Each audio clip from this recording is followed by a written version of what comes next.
This one's called School.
Oh, yeah.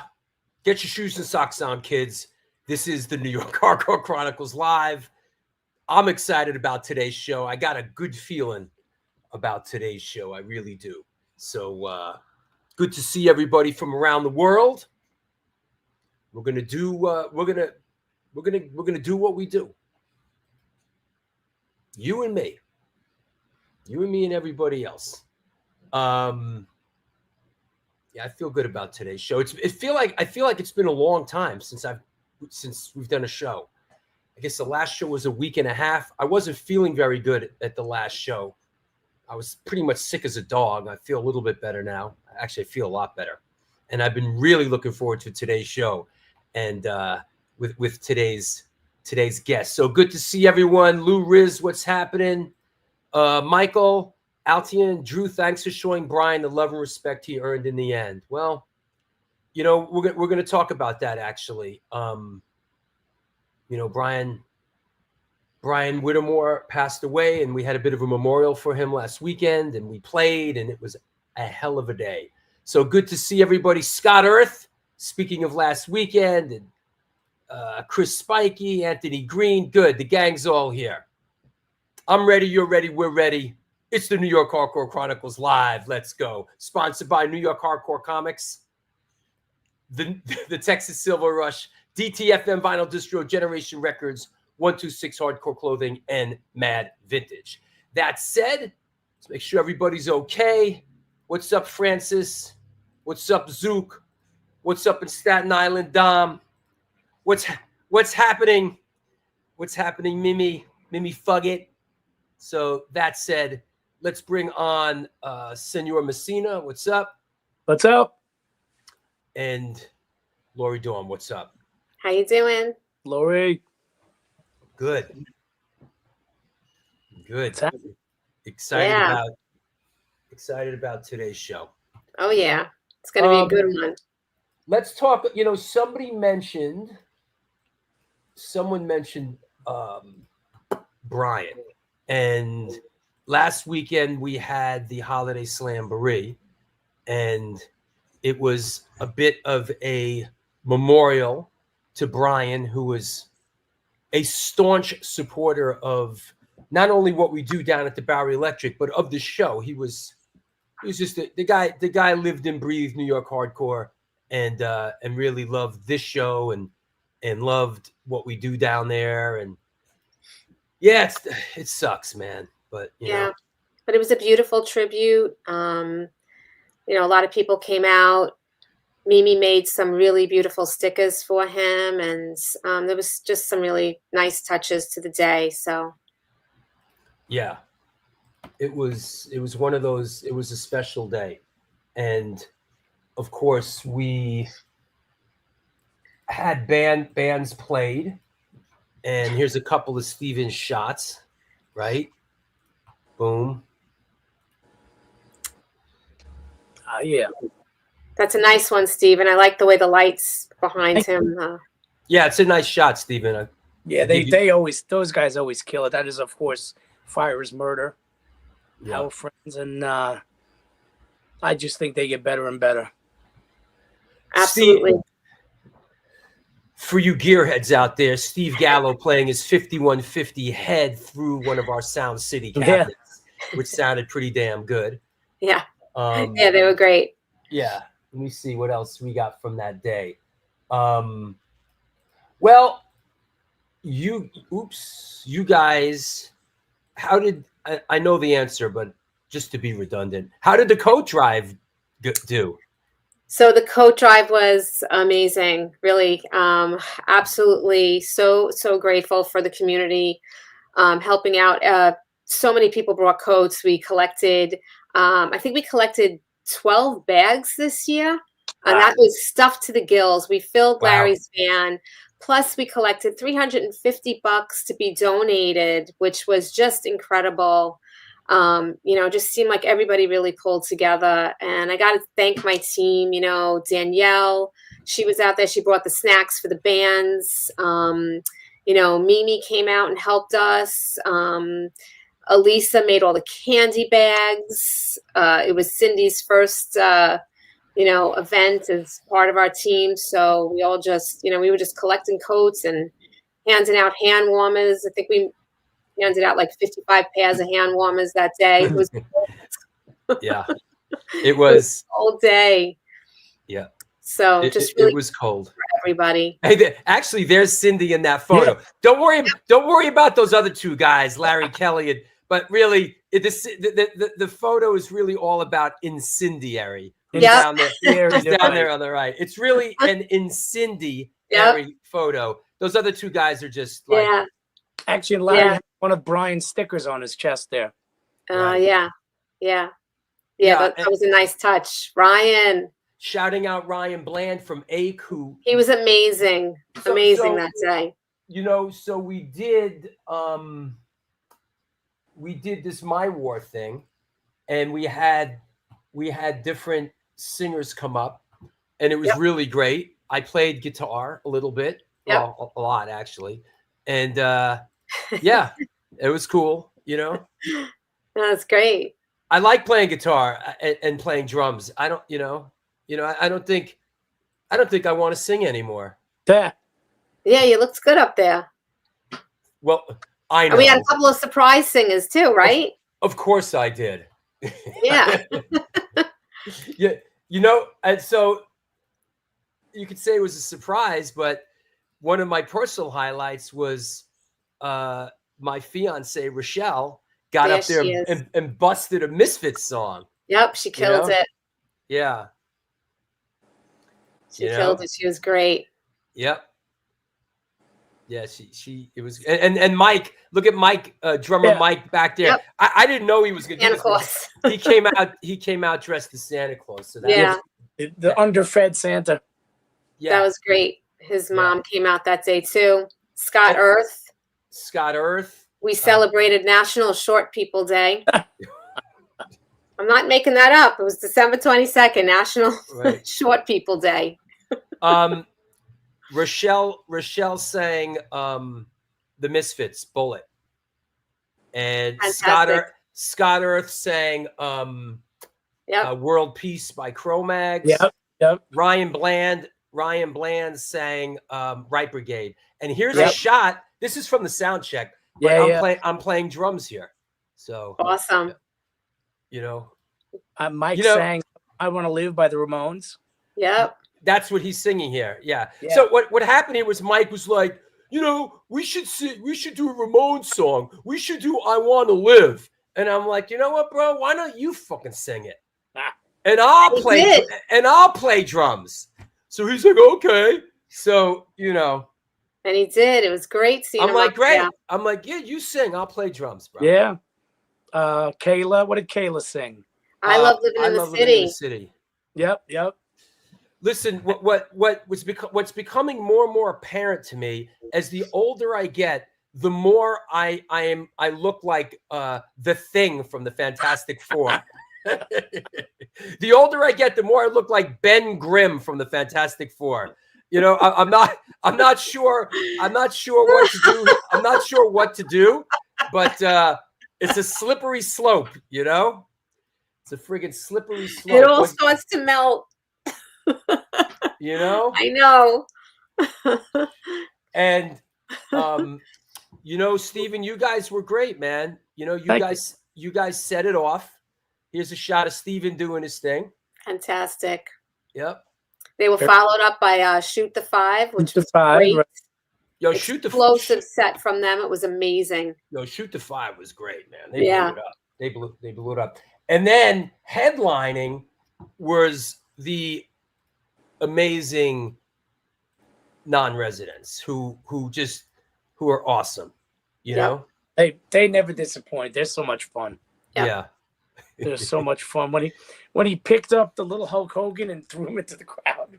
Right.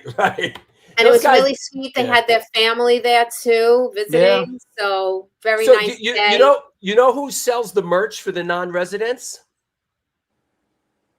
Who? Their mom. Yes. Oh, really? That's their mom. Their mom is selling their these foods. They're both like 300 pounds each, 7 foot tall. Their mom is selling merch for them. How about that? Scolds them. Sweet. Very sweet. Hey, Michelle. Michelle was there too. Yeah. Helping out with emotional support. That's right. It's clobbering time. We also had Cindy DJing. Yeah. With some great music in between the sets. Yeah. We did leave out. We left out, of course, Pete Stahl. Oh. Pete was great. Do I have any of those pictures? Pete was great, man. Pete Stahl brought it. Where is that? Yeah. I think I sent you the crazy eyes shot. Yeah. I don't have it at my fingertips. Yeah, he was great. He's just so good. He's got such great stage presence. Yeah, and Nate was great too. Yo, Nate. Here's this just real quick. Here's the set list before we bring our guest on. But basically on the right there, Scott Earth from Silent Sequel's Death did Cro-Mag's World Peace. Ryan Bland from Ache did Right Brigade. Kayla from Toys did I Love Living in the City. Tony from Winterwolf did Misfits Attitude. Rochelle did Misfits Bullet. Drummer Mike got his dream and got to sing I Want to Live. I sang the 2 Minor Threat songs. Davey Hooligan great. Did People Who Died. Yeah. And then I spaced out because then I brought Nate on from Ma'afa to sing If the Kids Are United. And then as I'm playing the kids, I look at the set. As I'm playing If the Kids, I'm looking in the audience and I see Pete Stahl and I go, holy shit, I fucking forgot Pete Stahl from Scream. So then I was like, oh boy, but he came up at the end and did Sonic Reducer, Dead Boys, and he destroyed the planet Earth. Yeah. It was awesome. It was awesome. Yeah, he crushed it. Yeah. Hey, Lauren, I gotta tell you, man, go ahead. Looking back on the year when Scream played, that was that was one of the best shows of the year. Hey, there she is, the dancing queen, the dancing queen herself. Hey, Tootsels, I heard you were tearing it up there at the Capitol Theater in Port Chester, New York. I heard you were the queen of the dance floor last night at the Go-Go Bordello show.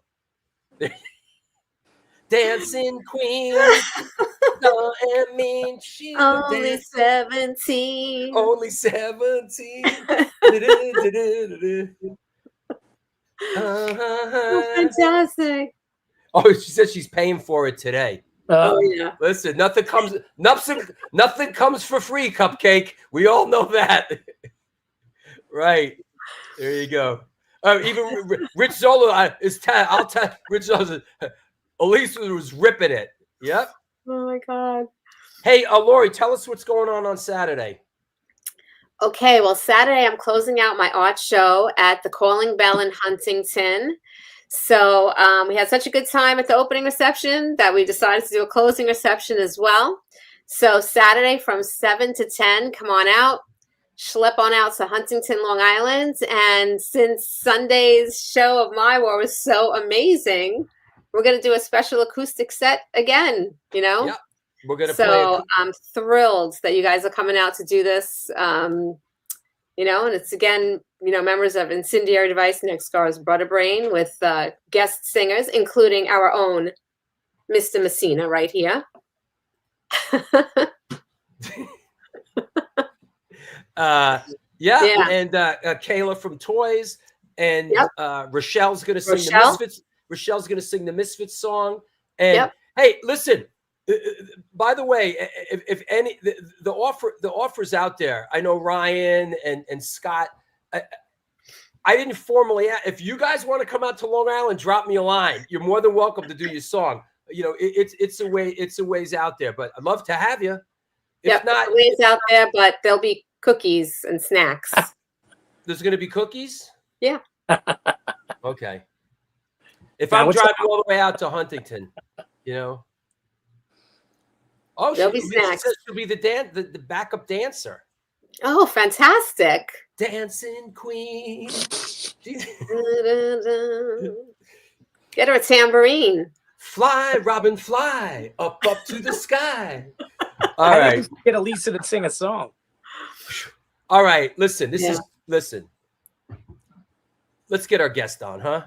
I think it's about time. All right. Stephen, I'll see you in a bit. Thanks. Lori, I'll see you. All right. Thank you. There you go.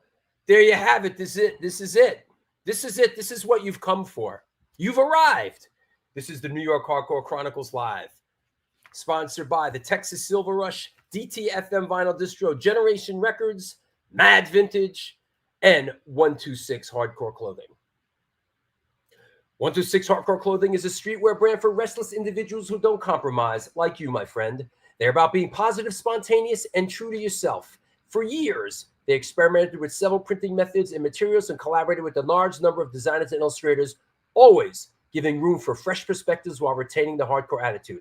Get in touch with them. Ramp up your game. www.126clothing.com. That said, let's clear the deck. Let's bring our guest on. Here we go. Get rid of all this chazarai.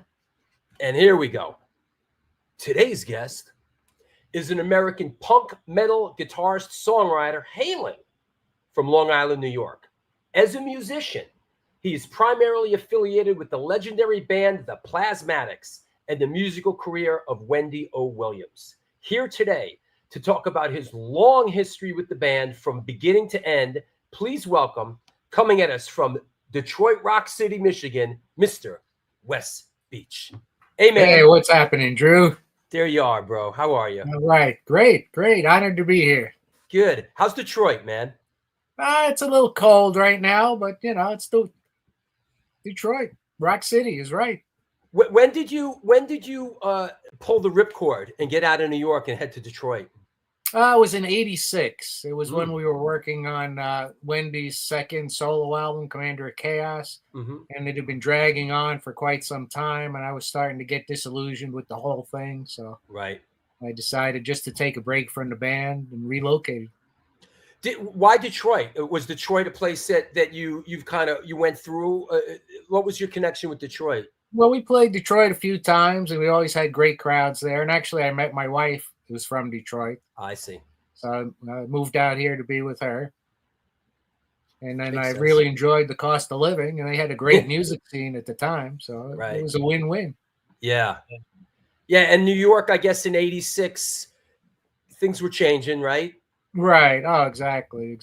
And, you know, we had been pounding our heads against the wall for so long, getting a little recognition and advancing. And Wendy had left to go to Chicago to star in the Rocky Horror Picture Show.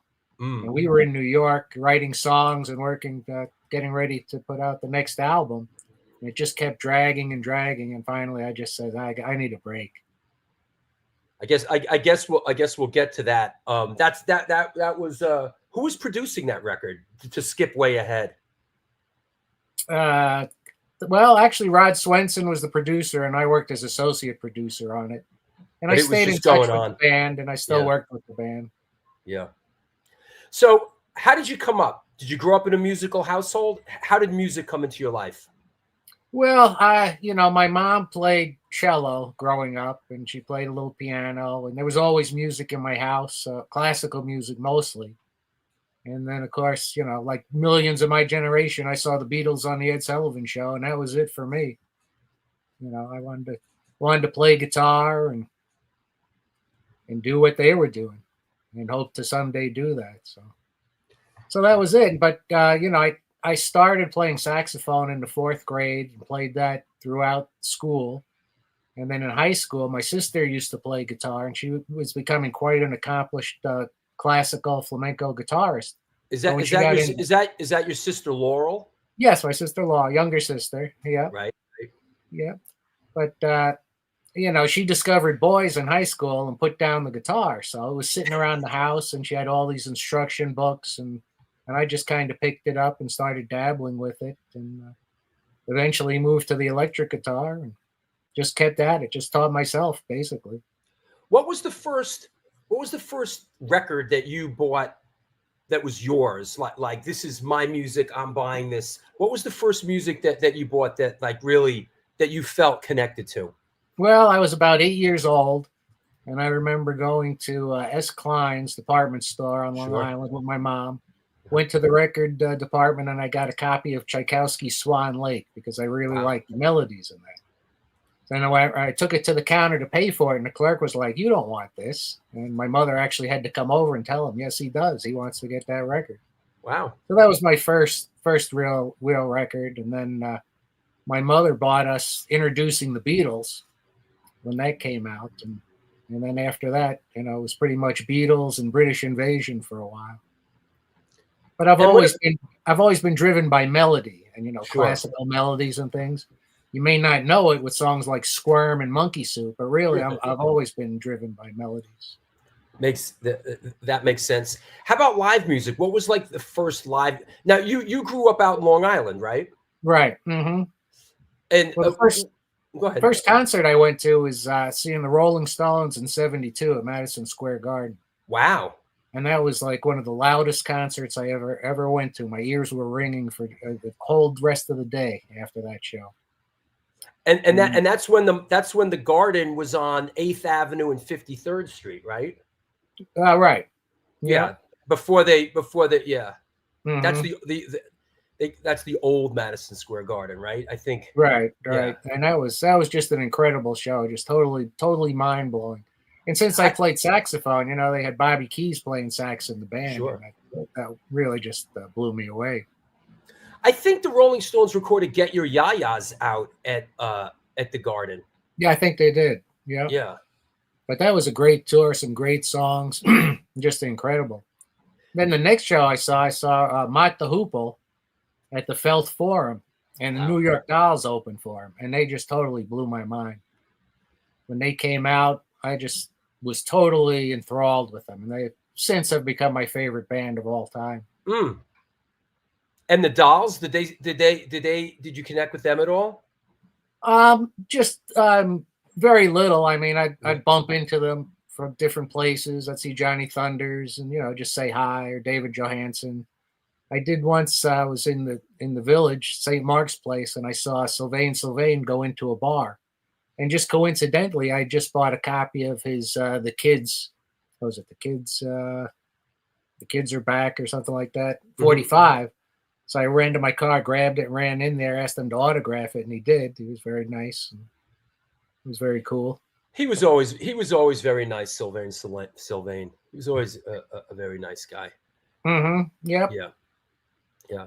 When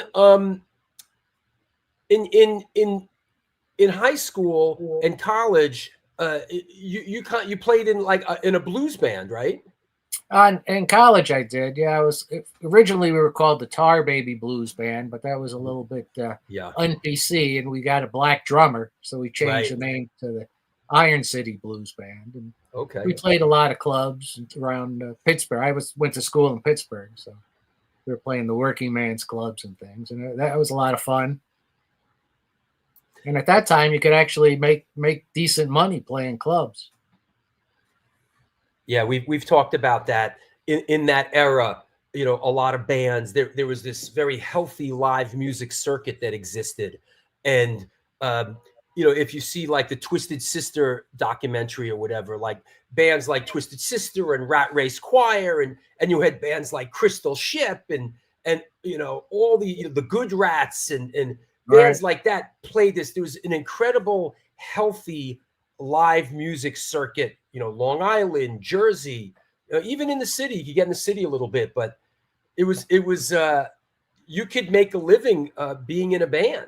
And almost being almost a cover band, you know? Right. And you made a good living. I mean, they were paying good money and you'd work almost every day. Yeah, not like that anymore. Yeah. The just wanted to let everyone know, people are asking questions. Listen, we're gonna do questions towards the end of the show. We'll take everybody's questions. So until we get there. Yeah, you know what? I do recommend, Michael LaRose said, the Twisted Sister documentary is actually really good. I really enjoyed it. I thought it was well done and really put their struggle struggle across. Twisted Sisters is a band I saw early on before Dee Snider took over. That's right. I saw the original band, and they were incredible. They were kind of a glam band, cover band at that time. Sure. And they were really good, and they exposed me to a lot of really, cool bands of the era, like Bowie and Mott the Hoople. And I thought they were really good. Yeah. You went to college. You got a degree in liberal studies and a minor in music, right? Minor in music, art history, and comparative literature, which I called the cocktail party degree. Right. And then after that, you came back to New York City? Well, I went back to Long Island and formed a band with some friends from high school, and ended up joining a band was formerly called the Dropouts, and then they changed the name to the Accidents. And it had Tish and Snooky from Manic Panic were the lead singers of the band. Is this is the Accidents, right? That's the Accidents. What happened was Tish and Snooky didn't really want to front the band, so we eventually had to kick them out. Right. And then I took over on vocals briefly. And then in this picture, it's Paul Sass as a guitarist on the left, then John Carlucci next to him on the bass, Mark Borsett in the middle, then me, and then Tommy Chan, now called Tommy Cookman, on vocals. Those guys were in the Colors, right? Right. Everybody in this band went on to different and better bands. Yeah, Paul and Tommy were in the Colors. John Carlucci joined the Speedies. And Mark Borsett went from Karen Lawrence to the Victims, and then ended up in the Senders. Is that right? Was Arthur Googie in the Accidents? Who? Arthur McGuckin, who went on to the Misfits? No. Maybe a different Accidents. Right. Yeah. Right. Yeah. Speedy John Carlucci. That's right. Right. Yeah. Who now hosts a show on Little Steven's Underground Garage. Right. When you were doing the Accidents thing, what was the circuit? Where did you play? Who were your contemporaries?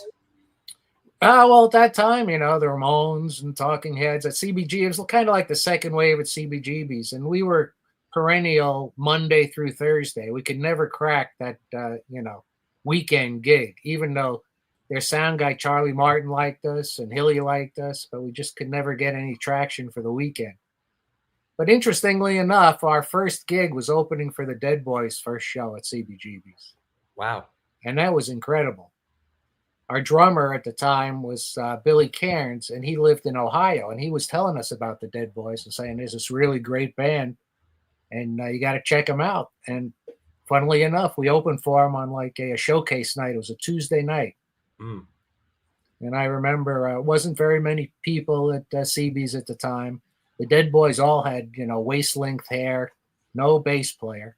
And they came out storming into Sonic Reducer, and they played the whole song, and the microphone wasn't on. Stiff Bader's just making dirty looks at the sound guy and writhing around on stage. The band finished the song, they fixed the mic, and then they went in and played it again. Here's a early, I guess before they were Dead Boys, they were Frankenstein. Right. Yeah. From Cleveland. So there's an early pre-Dead Boys Frankenstein shot for you. Yeah. Right. And that's what they look like, except without the bass player. Right. Yeah. And they were great. They were amazing. And I've always been a big Dead Boys fan, and they were fans of ours as well. Yeah. That makes sense. Did one place that's come up, and I'm sure you, when I saw the shot of the accidents, I thought of Great Gildersleeves. It reminded for some reason of sort of this weird in between venue. Did you guys ever play there? We never played Gildersleeves. We played Max's Kansas City and some other clubs around town, but no, never played Gildersleeves. Any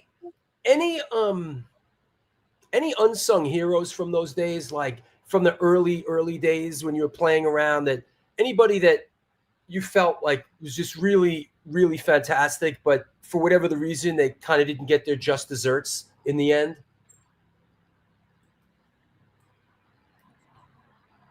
Oh, there was a lot of CBGB's bands that I thought were really good that never really amounted to much. There was a band called Dirty Looks I thought was great. I thought they were going to be the next big thing. And they put a record out on Stiff, and they kind of died. And there were just so many of those secondary bands out there. Yeah, I think us. I thought the Accidents were going to get somewhere. We had interest from Terry York for a while, and there was some other interest, but nothing ever came of it. And we didn't really have any management or anything. We just, self-promoting, and we would call and pester CBGBs or Max's for gigs, and they'd hire us. It was funny at Max's, they'd always pair us up with these noise bands. So we did a show once with Von Elmo, and he came out with a chainsaw, which kind of predicted my future with the Plasmatics. Sure. And we did a show with Mars and a show with DNA. And it was kind of weird. We were considered, they called us a power punk band at the time. And we were kind of a poppy type band, and then playing with these noise bands. But it was a lot of fun. Back then there was a lot of that being bantered about. I remember, they presented Elvis Costello and Tom Petty as punk rock bands or whatever, and they were far from it, really. Right. And we never considered ourselves a punk band. We always considered ourselves a rock band. Punk was a label that the press put on us and the critics, but we were a rock and roll band. Sure. So how did the Plasmatics come into your orbit? Well, funnily enough, after a Accidents rehearsal in Lower Manhattan one night, as I was leaving the studio, out of another rehearsal studio was a guy I knew in high school. He comes up to me and he says, "Hey, Wes, you want to go check out my aunt's boyfriend's band? They're playing CBGBs, and they need some people to come there. It's their first time they're playing there." And I says, "Okay, I'll go down and check them out." And we go down there, and it was the Plasmatics' first show at CBGB's. And I remember watching the band, and I thought, in my mind, I thought the band was terrible. But Wendy was so riveting that, I couldn't take my eyes off of her. She pranced back and forth and just commanded the stage. And the band looked interesting, but, they didn't really sound that good. So fast forward about 6 months later, the Accidents had broken up, and I'd been auditioning for various bands and things, and there was an ad in the Village Voice that said they're looking for the world's fastest rhythm guitar player. And rhythm guitar was my forte. I'd never really played lead guitar at that time. So I went down, called them up, and they didn't say anything about the Plasmatics or who the band was. And went down to this loft in Lower Manhattan, and when I hit the buzzer, the Oriental bass player I recognized from the band answered the door. That was Chosei Funahara. Right. And I thought he was the leader of the band because he counted off all the songs. In Japanese, right? In Japanese, right. It's great. So they took me down into the basement of the place, and it was dark and dank, and they had low-hanging pipes that were dripping with water and sweaty. And I'm sitting there, and its room is really crowded, packed with, prospective players. So as I'm sitting there waiting to audition, I hear them playing the same song over and over again. Now, at this point, I started, figuring out the song. So when I went in there, they said, here, let us show you the song. I said, I already know it. I heard you playing it for the last, 20 minutes. So they were pretty impressed with that. And Wendy wasn't there. It was just the band and Rod Swenson, manager, who was sitting in front of the band. And I went up, played with them, and they liked me. At that time, I had a white Flying V, and guitarist Richie Stotts of the Plasmatics played Flying Vs. He goes, oh, that's a really cool guitar. I said, yeah, I like it.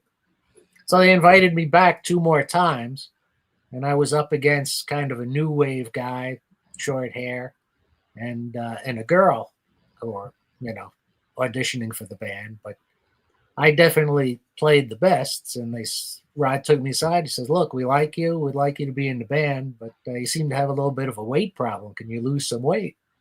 And I said, sure. So I went on a crash diet and lost 30 pounds in 3 weeks. And wow. I was in the band. That's 10 pounds a week, man. I went on this diet. It was nothing but black coffee, green peppers, and cottage cheese. And maybe an occasional cupcake. And that was it. And drank a lot of black coffee. Wow. And I was determined. And the band was getting a lot of publicity at that time. They were on the cover of Soho News and Q magazine, which later became New York magazine. Sure. Yep. Yeah. When you first stepped in, you mentioned Richie Stotts was on guitar. Of course, Wendy was singing. Was Jean Beauvoir on bass at that point? No, it was Chosei Funahara, Japanese. Oh, of course. I'm sorry. He answered the door. Of course, right. And Stu Deutsch was the drummer. Here's another funny coincidence, and kind of the past predicting the future. When I was in the accidents, we answered an ad in the Village Voice for a singer that was looking for a backing band. So we go down there, and we're waiting outside of the rehearsal space to audition for the singer. And we look in the window, and I see this very tall, striking blonde guitar player. And he's playing, and it turned out it was Richie Stotts. And we got ready to go, and the guy comes out and was like, so often happens in New York. He's like, oh, sorry, guys, I ran out of money. I can't pay for the studio anymore. So we never did get a chance to audition for him. Wow. And I can tell you another interesting story was you fast forward a few months, and the Accidents were playing this loft party in Lower Manhattan for a British punk rock female singer who would come over. I don't even know who it was, but we were playing, and we heard there was a loft party in Lower Manhattan, and the band at that time don't want to be un-PC, but the band was the New York Niggers, and there was actually 3 bands with that same name at the same time, if you remember that. So we go down to that loft party, and the singer at that time for the Niggers was Jean Beauvoir. Wow. And as we're walking around this loft party, I see this guy who I recognize from the audition for the singer, the tall blonde guitar player, sitting at a table, and he's talking to a guy who I later found out was Rod Swenson. And they were discussing the beginnings of the Plasmatics. Wow. Great. So that's pretty bizarre. And my life has been a lot of things like that, where things of the past kind of predict the future. It's just really strange things. Let me ask you on the guitar tip. When you stepped in, how did you and Richie work out the guitar parts? And what did they want to beef up their sound? Did you primarily play rhythm? Like, did you guys sort this stuff out?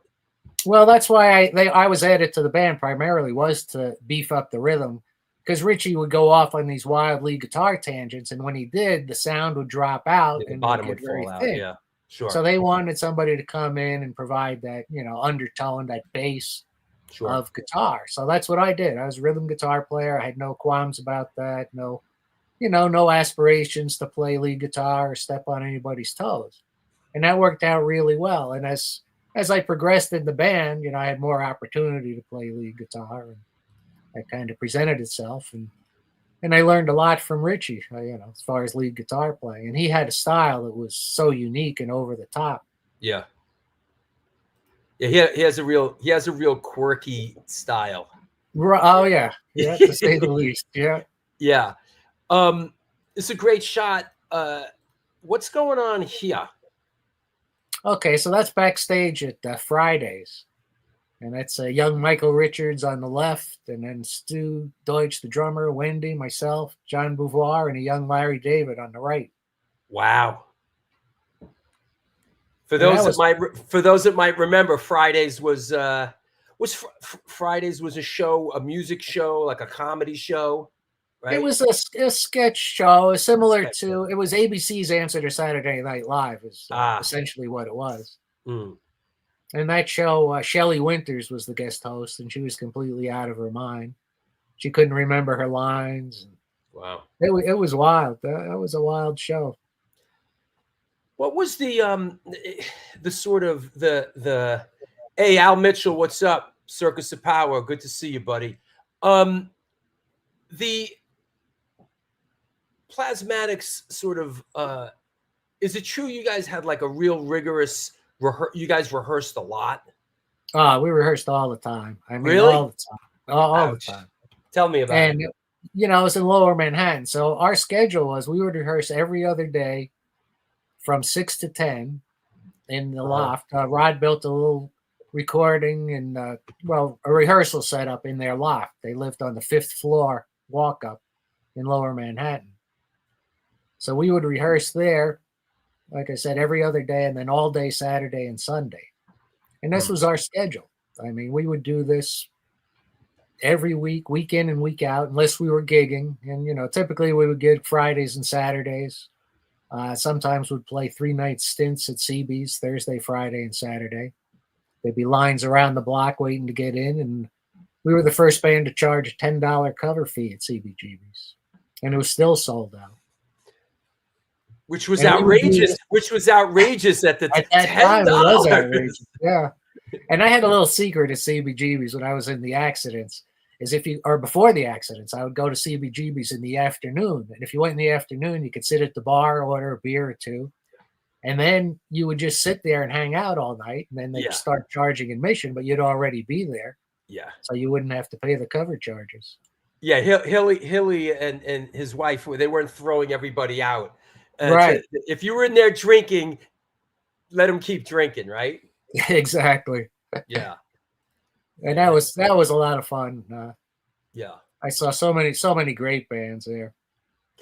When you first joined and you started recording, did you get out? Did the Plasmatics get out of town early on? Did you get out and on excursions out of town and play out of town? Well, we played the tri-state area pretty regularly. Would venture to Pennsylvania and Connecticut, out on Long Island and Manhattan. So we were starting to get out there a bit. Mm-hmm. Yeah, let's talk a little bit about this masterpiece. Yeah, it seems a lot comes with this, and I'm excited to talk to you about it. This is the record. Wasn't Jimmy Miller supposed to produce this record, and it kind of ran aground? Well, it fell apart. Jimmy Miller's previous work, was with the Rolling Stones, and he produced a number of their great albums. But unfortunately, he developed some bad habits from hanging out with Keith Richards, and they carried on, unfortunately, to this album. Mm. And he really didn't do much production-wise. I remember we showed up at the studio and would run through the songs, and his engineer was mostly responsible for getting our sound down. But I remember one night we go in there and Jimmy says, "Excuse me a minute." And he gets up, leaves the studio, And we're sitting there waiting for him to come back, and like 15 minutes pass, no Jimmy, half hour, no Jimmy, an hour passes. Finally, we're starting to get concerned, like, oh, what happened to Jimmy? So we start looking around the studio for him. Can't find him, looking everywhere. Finally, someone goes into the ladies' room, and there he is, passed out in a toilet stall. Oof. So that was the first sign that, things are going to be kind of tough sledding here. So then a couple of days later, we're recording some more, and he goes, I got to go. I'll be right back. And he leaves, and we don't see him for 3 days. So it wasn't very productive working with him. And eventually, was that Trevor Halsey that was? Yes, Trevor Halsey. Yeah. Yeah, that was engineering it, right? Right. Yeah. And then eventually, Rod and I think Dan Hartman salvaged the tracks and put it together, so it was listenable. But this album cover is kind of iconic. Yeah. And I want to. Could you break down this album cover a little bit? Where was this shot? I've always looked at this and wondered. I always thought maybe New Jersey. It was Jersey. Yeah, very good. Yeah, it was at a place called Sunshine Park, which was a nudist colony in New Jersey.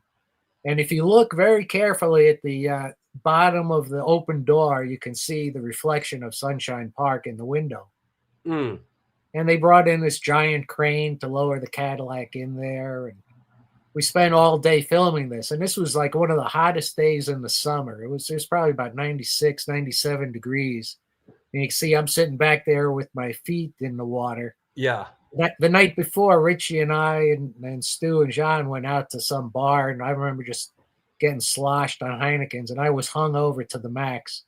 So we're sitting there taking those pictures. And I'd have to say, Rod, wait a second, I have to turn around and puke and then go back. Say, okay, you can take another picture.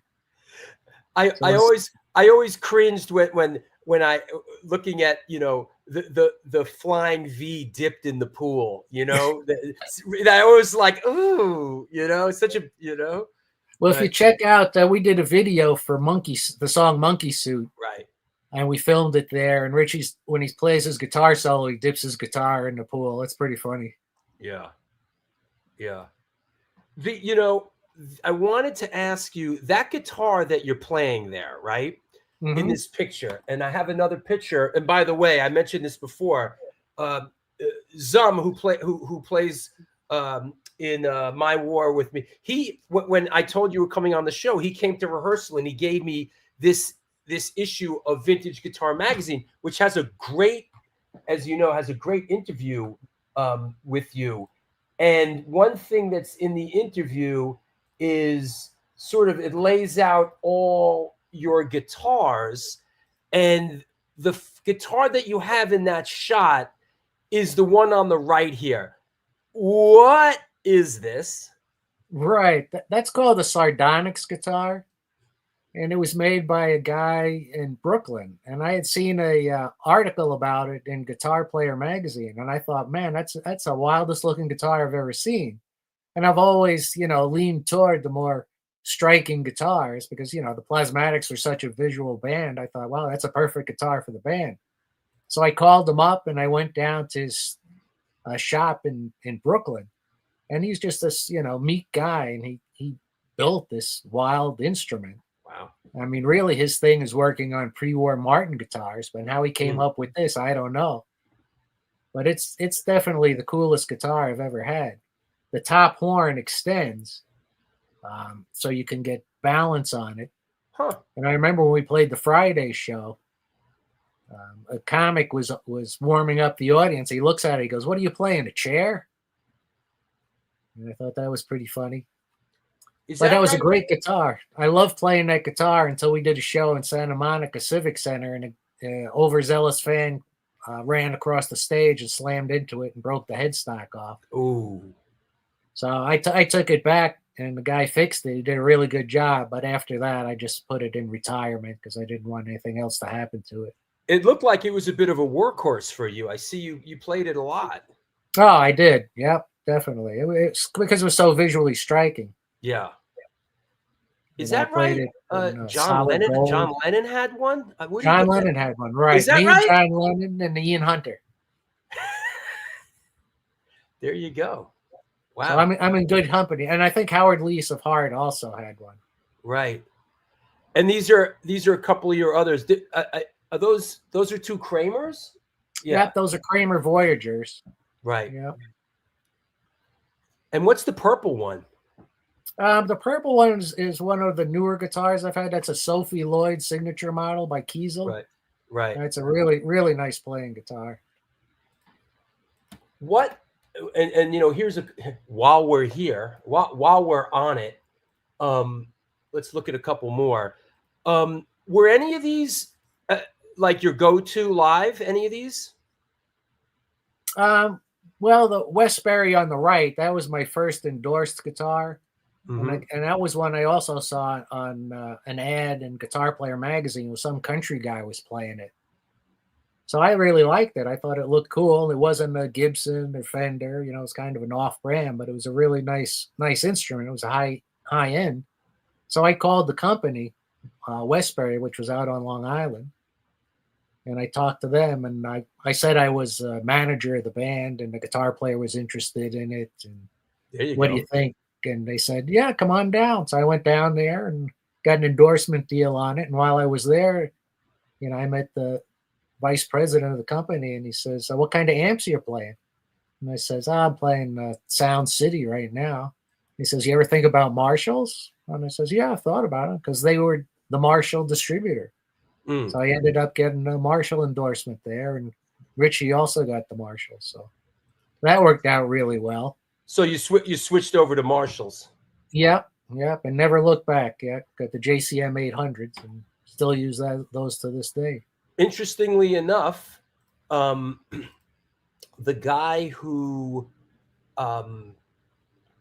gave me this, who I play with, who I grew up with, actually he owns the Sound City name now, and they've relaunched the Sound City amp line, and we use them to backline the shows we do at the Bowery and all that. I saw those in the pictures. Yeah. I had go ahead. the 120 head and the 2 410 cabinets, which were nice because they were easy to put in and out of the car. Yeah, that makes sense. Things are happening with the band. Things are sort of trucking along.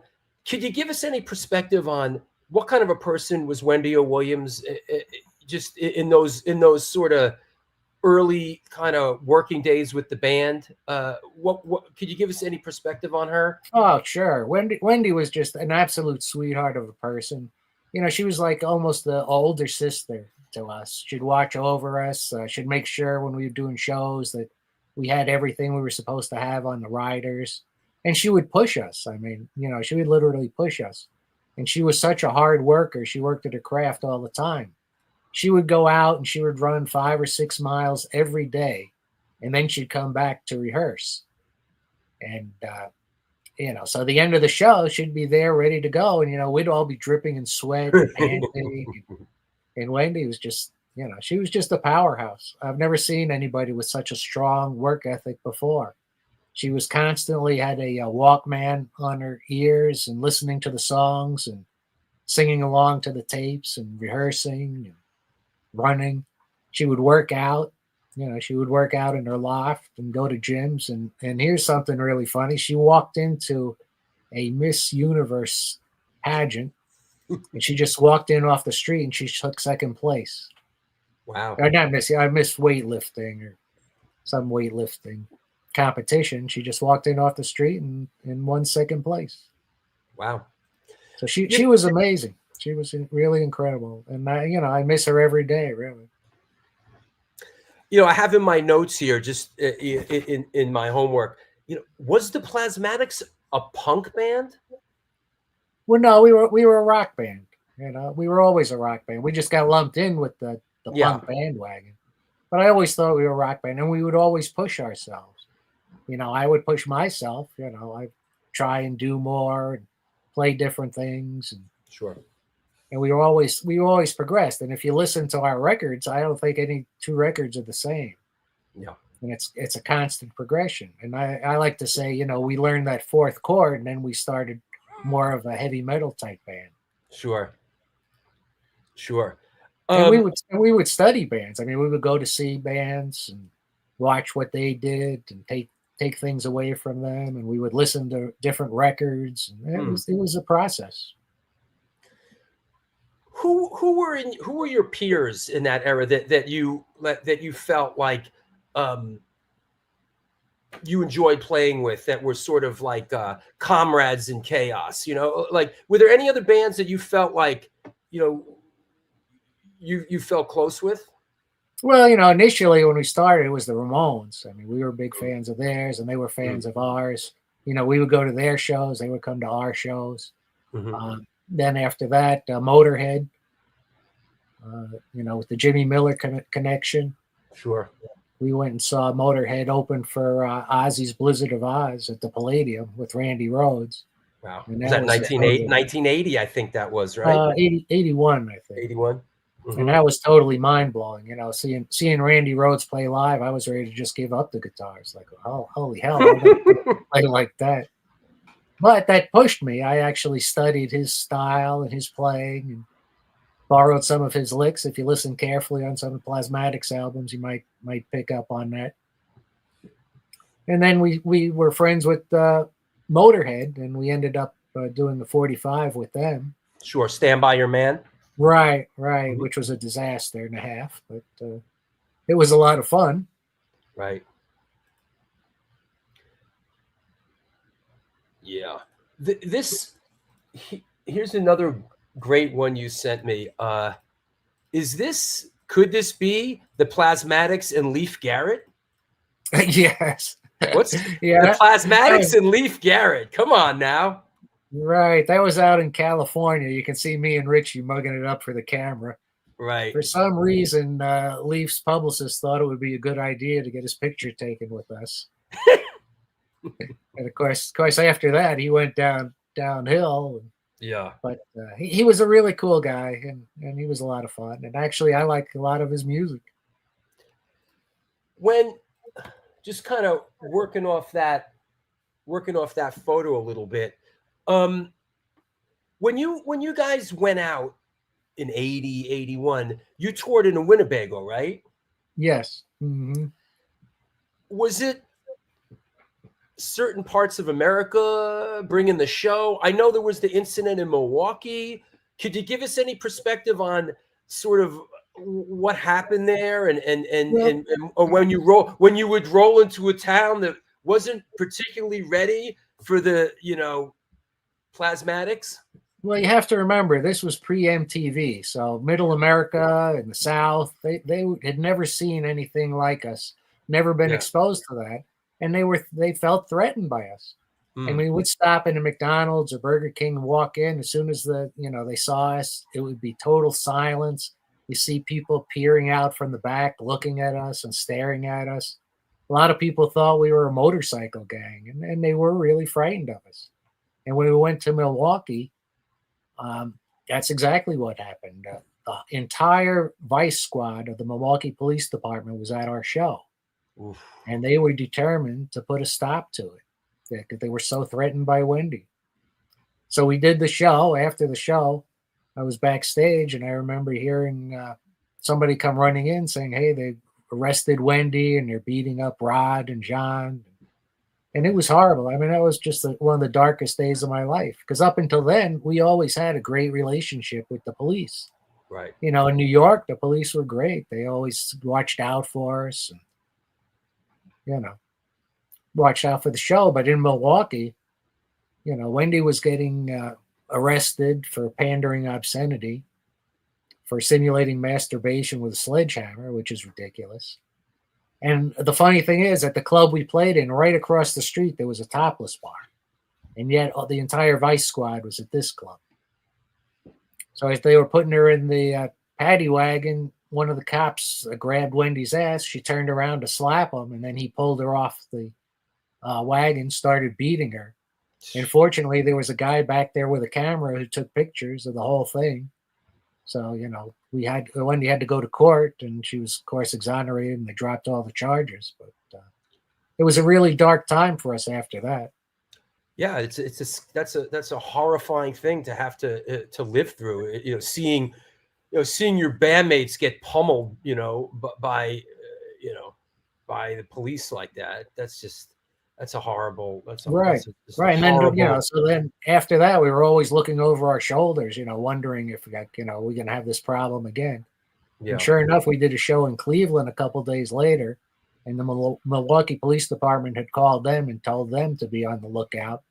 And they arrested her there as well for the same thing. And they confiscated her sledgehammer, which she just had the head of it chrome plated. So it was a really nice sledgehammer. Yeah. And I don't think she ever got that back.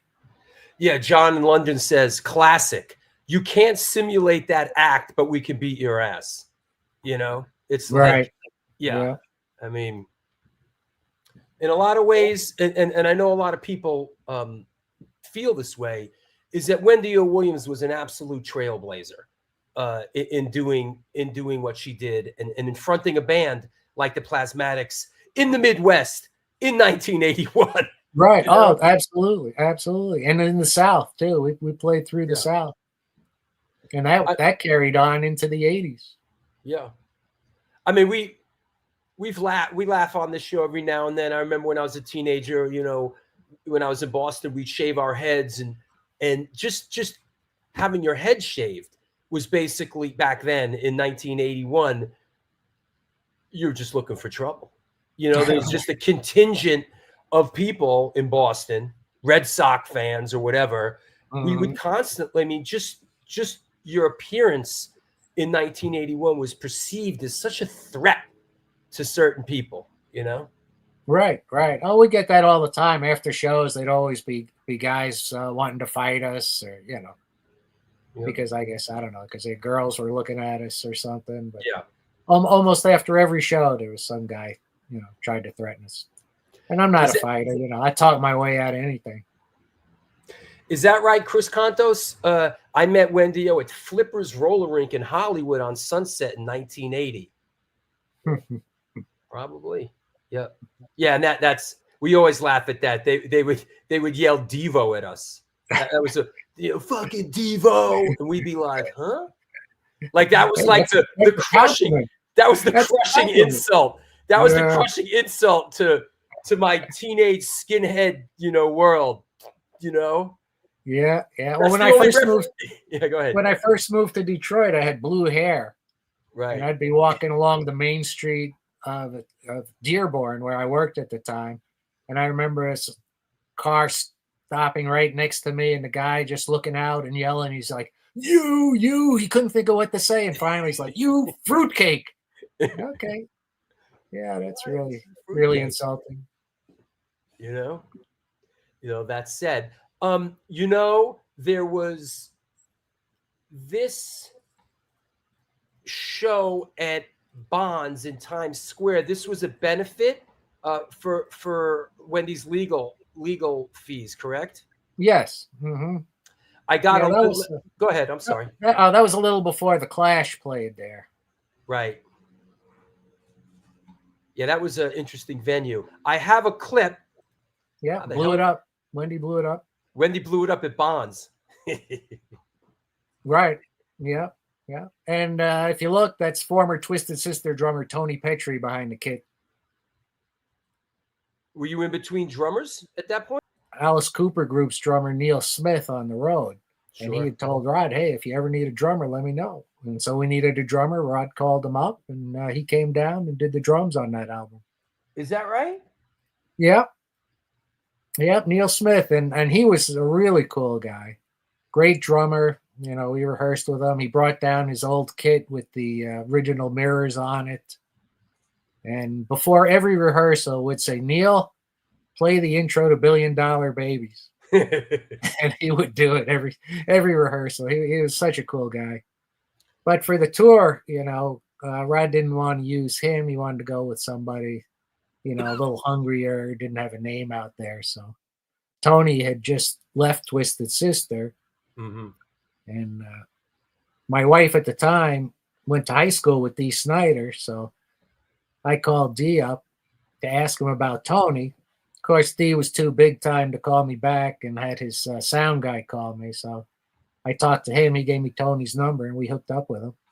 And Tony did the tour, but sadly, he didn't work out.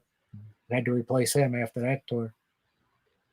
Pat Baldwin asks, where was the cover shot? That was in Arizona, in the Superstition Mountains. Wow, it's beautiful. Oh, it was lovely. In fact, Rod liked it so much, he lives out there part of the year now. I've seen a bunch of outtakes from this, and it just looked like just a beautiful area. Oh, yeah, it was incredible. And we actually got to take a ride in a helicopter around there that they used to film some of the shots of that, and riding those horses. And yeah, it was a lot of fun. Yeah, it's the wild, wild west. That's this. Are you any perspective you can lend on this? Are you happy with this recording and the way this record came out? Oh, Beyond the Valley? Yeah. Yeah. I thought it came out good. It was kind of self-produced. Rod Swenson produced this one, and the band as well, because of the debacle with Jimmy Miller.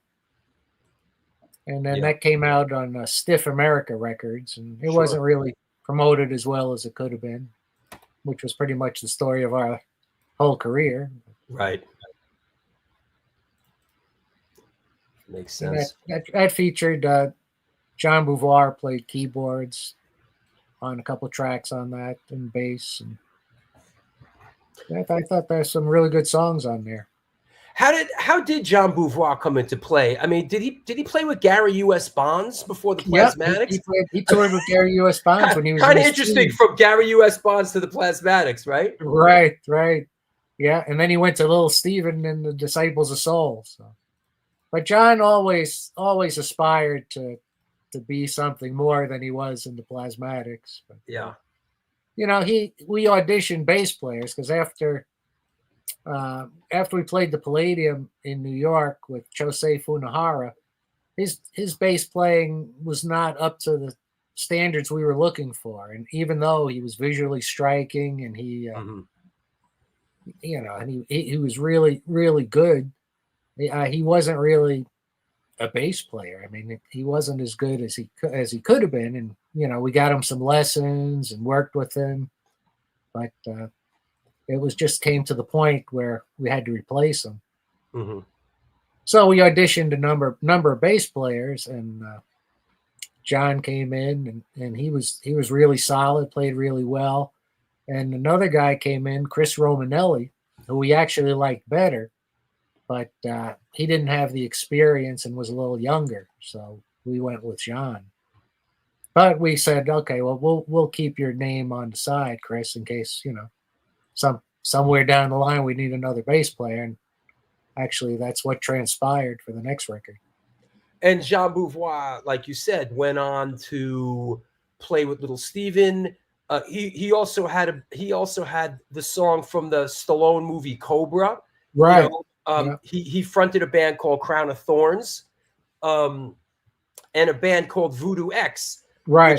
Which I crossed paths with because I was the stage manager at a film stage here in Manhattan called 3Gs, and Voodoo X came in and they did a music video on the stage when I was the stage manager. Yeah. So, and I remember that. And it was during the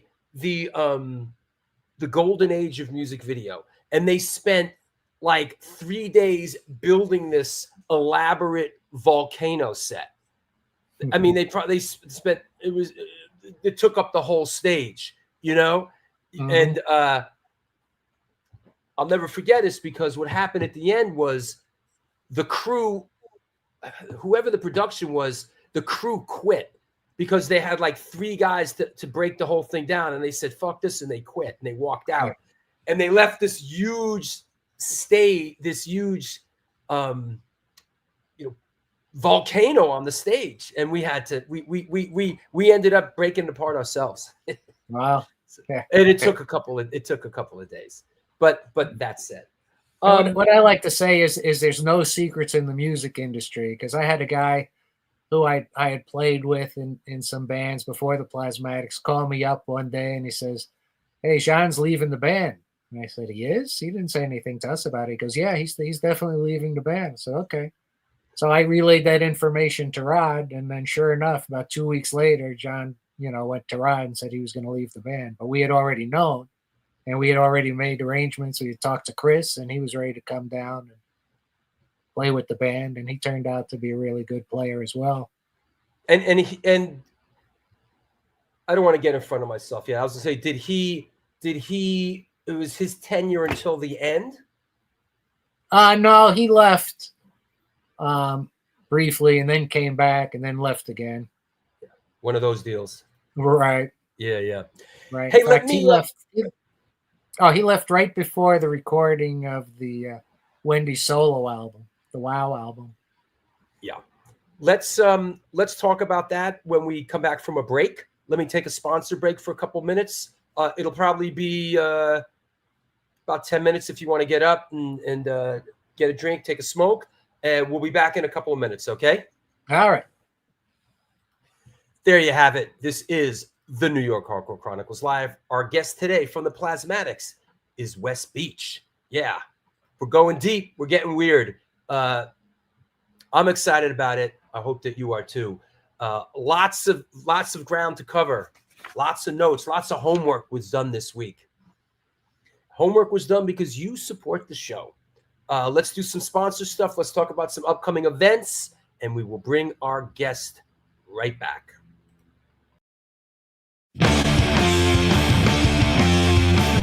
Since 1992, Generation Records has been a mainstay of the New York metropolitan area music scene. Today, they offer a diverse selection of new and used rock, jazz, indie, hip-hop, punk, hardcore, metal, blues, soundtrack, and reggae LPs, as well as t-shirts, posters, and other merchandise. They buy used record collections and music memorabilia and will pay you top dollar for them. House calls made for large collections in the tri-state area. Call or email generationrecords@gmail.com and follow them on Facebook and Instagram.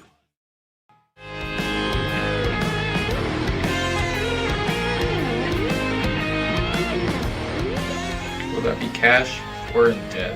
Do you mean debit? Yes.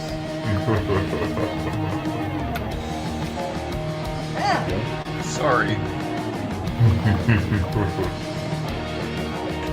Another eternally satisfied customer.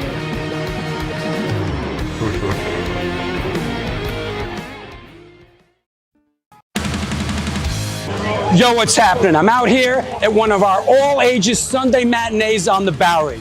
I hope that you are enjoying today's show. I just want to let you know that the New York Hardcore Chronicles Live needs your support. Please step up. There is a Patreon page that has a lot of unique program. Shows are announced there first. Lots of good stuff. There's a PayPal address right there on the screen if you want to make a contribution. There's also a super chat function. You could do that, but the bottom line is this show exists because of your support. We're going to be doing it for a long, long time. Thank you for all your support through the years. Back to the show.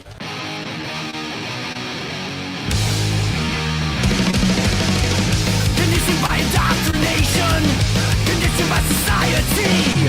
You're a victim of the digital age, a 21st century casualty. Open your eyes, you're losing control.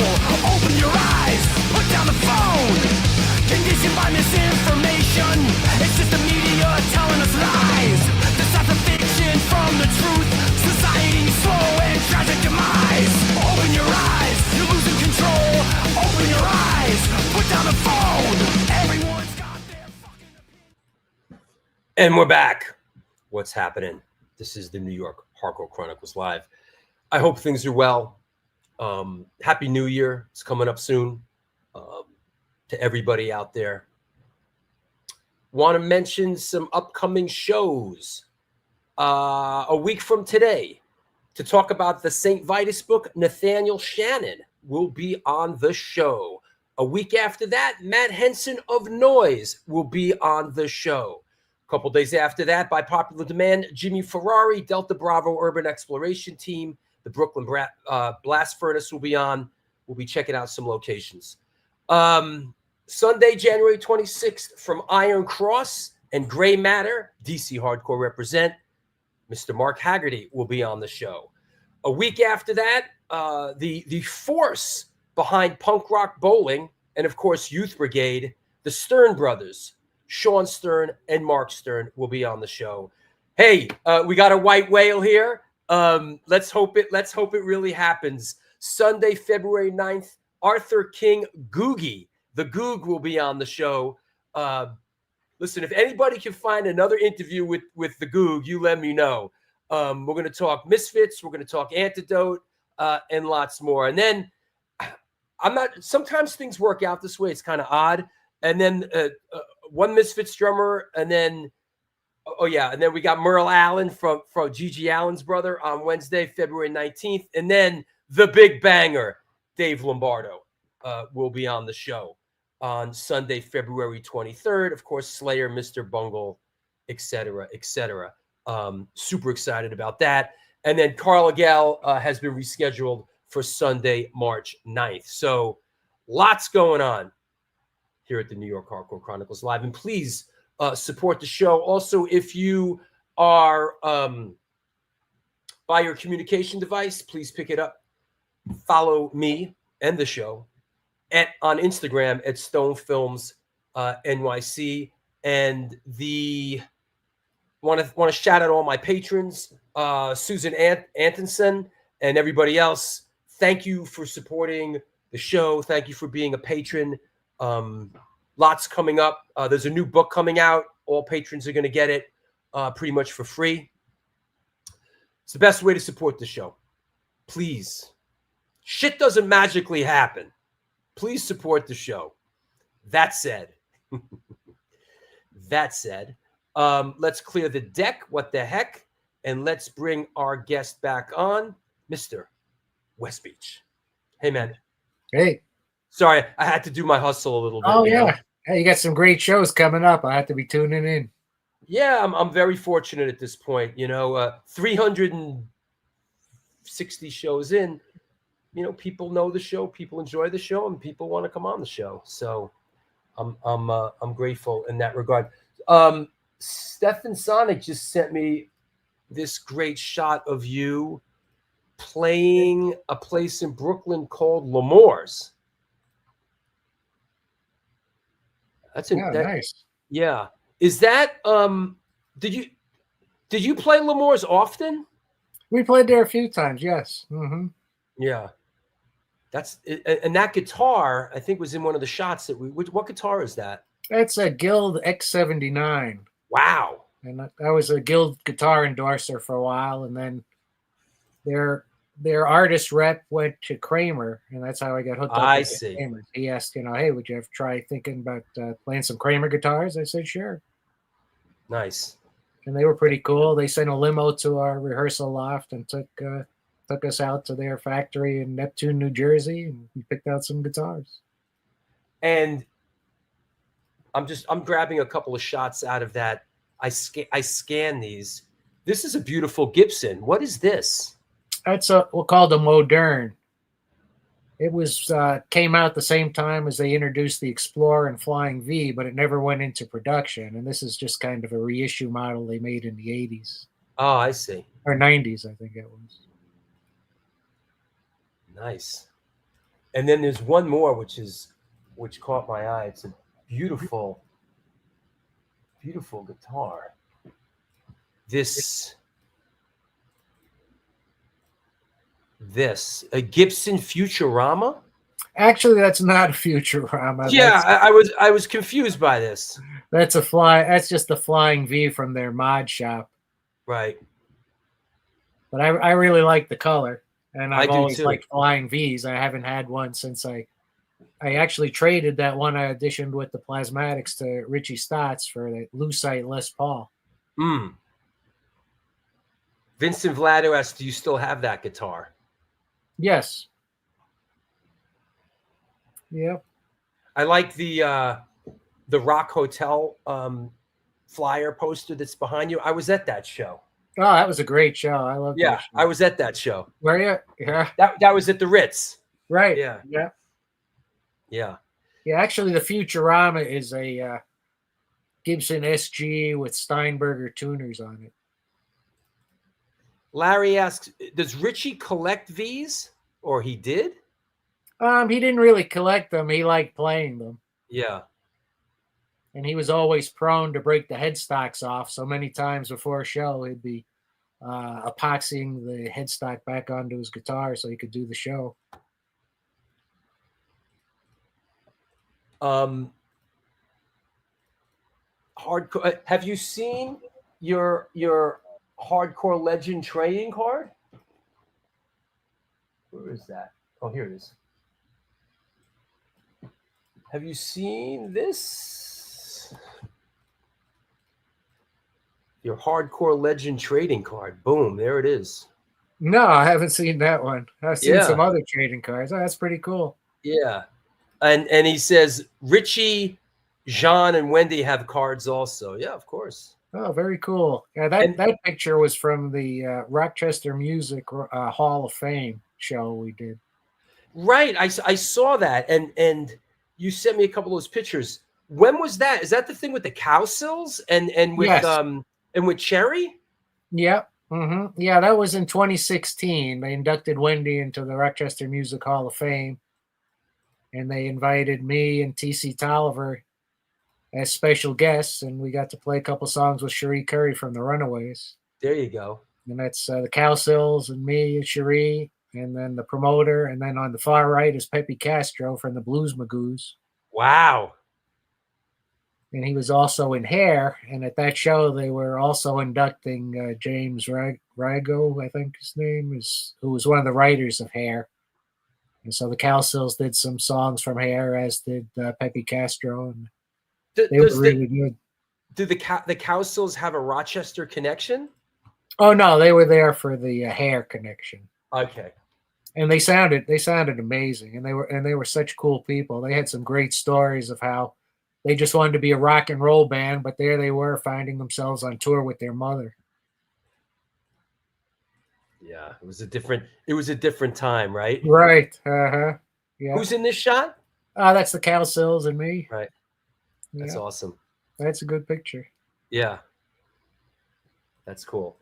And here's the back of that card, which is, he really does his homework. There's the back. The accidents, the plasmatics, shock therapy, Country Bob and the Blood Farmers. Yeah.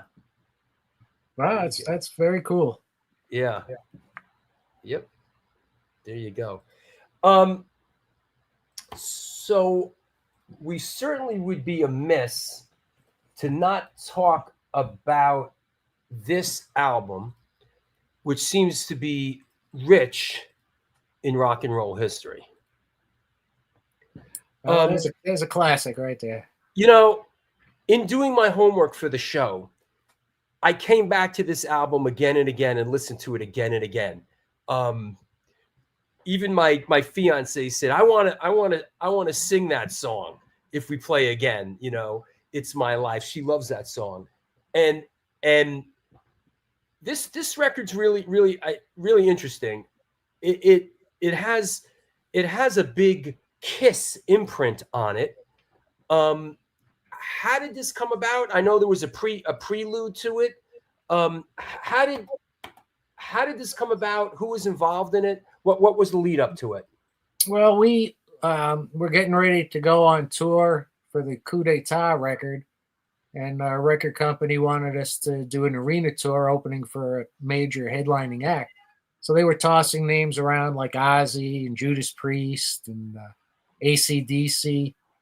And then in the final thing came up that we were going to do a tour opening for Kiss. And this was their Creatures of the Night tour. And so we did 32 shows opening for them. Actually, we went out for about 2 weeks, and we were working on the next Plasmatics record. So we left the tour to work on the album. And after 3 days, Kiss begged us to come back on the road and open for them because we were helped selling a lot of tickets for them. So we did, and we went back and did about another 2 weeks down through the Midwest and the South. And then we left. And then after the tour was over, Gene Simmons wanted to produce Wendy. He didn't want to do a Plasmatics record. He wanted to do Wendy as a solo act. And he wanted to bring in all his own musicians, and Wendy kind of fought to have me and drummer T.C. Tolliver play on it. And actually, Chris Romanelli was going to play on it as well, but he had a falling out with Rod a couple days before we were going to go into the studio. And I remember him storming out of a meeting with Rod, with Gene Simmons sitting in the office, and he left. And Rod was kind of embarrassed. He looked at Gene. He says, "Well, I don't know, Gene. Sorry about that." And Gene looked at Rod and he says, "Well, that's okay. We weren't going to use them anyway." So that was kind of cold. Yeah. But so Gene was going to produce the record, and most of the record, a lot of it was songs that were slated for the next Plasmatics record. And a lot of people mistakenly call this the Lost Kiss album, but in my mind, it's really the Lost Plasmatics album. Yeah, it's definitely it's definitely an interesting sort of merging there. And you have, Ace Frehley plays on Bump and Grind, and I think Eric Carr and Vinnie Vincent wrote a song or two. Paul Stanley wrote something. Eric Carr plays on it. Gene Simmons plays some bass on it, right? Well, he plays bass on the whole album under the pseudonym Reginald Van Helsing, right? For contractual reasons. Sure. And it was a different album to make. We had come off the Coup d'Etat album with Dieter Dierks, which was we recorded in Germany, right? And that was a very strict and stringent recording process where we would rehearse all day with Dieter and practice with a click track, and that was really like going to recording school. And then when Gene came in to work on this album, it was like 180-degree opposite of that. We would come in, run through the songs once, and then Gene would say, "Okay, we'll see you tomorrow." So it was much looser, and that was the feel Gene was going for. Did you enjoy the process? I did. Yeah, I really liked it, and enjoyed working with Gene, although we butted heads on many occasions. And I don't think he gave me a lot of credit for a lot I did on that record. I remember I was going to do the solo for It's My Life, and Gene says, "Well, record it and bring it to me. Let me hear what you're going to do." So I made rudimentary recording using a cassette recorder, because that's all I had at the time. Mm-hmm. So I record the backing track, and then I'd record that to another cassette with the lead part, and I played it for Gene. He goes, "I don't hear that." I said, "Well, what do you mean you don't hear it?" And he says, "I don't hear it." So it really wasn't until we got in the studio and I played it that he heard the solo, or allegedly heard the solo. I don't know. That is your solo on It's My Life, right? Right. Yeah. Right. It's my solo, and when Kiss re-recorded the song some years later, it was the same solo. He's never given me any credit for it. Well, that doesn't seem to be unique in that regard, right? Right. Because Gene and Paul, I've met a lot of guys in the music industry, and a lot of bands, a lot of musicians, and to me, Kiss were contemporaries. I never put them on a pedestal or anything. To me, they were another band. Because if you remember, they came out at the same time as the Dolls came out, television, and they were lumped in with the New York punk rock scene at the time. And I remember seeing pictures of them in this makeup, and I just thought it was kind of silly. Mm. And I would see them, I'd drive by Coventry and they'd be playing there, and I wouldn't go see them or anything. I remember when they played out in Amityville. I just really had no interest in them. Sure. So, so to me, I didn't bow down to them or, kiss his ass or anything. And Gene and Paul were the only musicians I've ever known that, made you feel like they were up here and you were down there. And I've met a lot. I remember meeting David Lee Roth and hanging out with him, and he was one of the coolest guys ever. And you would think he would be the biggest asshole, but he was the exact opposite. So, I think Gene kind of had it in for me a little bit because I didn't cow down to his every whim. Makes sense. Yeah, I've heard that. I've heard that pretty often. Is there a recognizable sort of high watermark of the Plasmatics looking back all these years later? And if there is, what was that in your opinion? Well, I think really the high point of the Plasmatics was for me was the Coup d'Etat record, because that was the most produced and polished, and it was a changeover from the basic sound of the band to more of a heavy metal sound. And then the Wow album came in. Of course, that was the play for commercial acceptability, but of course that record didn't get any airplay. Wendy was a little too much for most radio stations. It didn't get promoted the right way. Kind of fell by the wayside. Now, of course, it's held up as an example of one of the finest albums of the era. In fact, Kerrang listed it as the number 5 best album of the year. Wow! And it was Wendy was also nominated for a Grammy for that album. That's right. But of course, that was the year Tina Turner won everything. So. What was that? 85. I think like some. Yeah. So that was kind of weird, but that was a great. I had a lot of fun recording that album. It was basically me and T.C. Tolliver on the drums doing the basic tracks, and then Gene Simmons brought in Michael Ray and Greg Smith, who were in a band called Squadron, right? That Gene had seen and really was kind of promoting them, and he wanted them to play on the record. Well, Greg didn't play on the record. Gene played on the record, but he touted him for the touring band. Didn't Michael Ray, wasn't he a part of the band later on? Yes, Michael was the lead guitar player for that when Richie left. Record. Right. Well, Richie quit the band. He was supposed to play on the Wow album, and in rehearsals, his style was a little too loose for Gene. Right. So I did all the rhythm parts, and then Richie was going to come in and do guitar solos. And I remember the day Richie came into the studio to do a solo. Richie's kind of high strung to start with, and when he came into the studio, there was 3 other guitar players waiting to play. So that made him even more nervous. And he went in, took a few passes on the song, and eventually came up with a solo he thought was fitting for it. And then Gene came in and just, shook his head, saying, no. Too sloppy, too loose, out of tune, out of time. So then the idea was they were going to bring in other guitar players to play on the record. And, I said, well, Richie, you'll be on the album, you'll get the credit, but these other guys will be playing, and then you can learn the solos and play live. And a real kiss move right there. Right, huh? Exactly. A real kiss move right there. Richie didn't want to do that, and so he made the decision to leave the band. And it was really hard. It was hard for me, and I'd been with them from the beginning. It was tough, and I hated to see him go like that. It's got to be tough, when you're in a band and it's at the point where you want to be successful. You've been at it a while. Is this the way that you go? I mean, I don't want to say we've all been there, but I've been there somewhat myself. Right. Is this the guy that should manage us? Is this the right thing for us to do? It's the music business, and a friend of mine used to say it's a dirty business, but there's nothing else I'd rather do.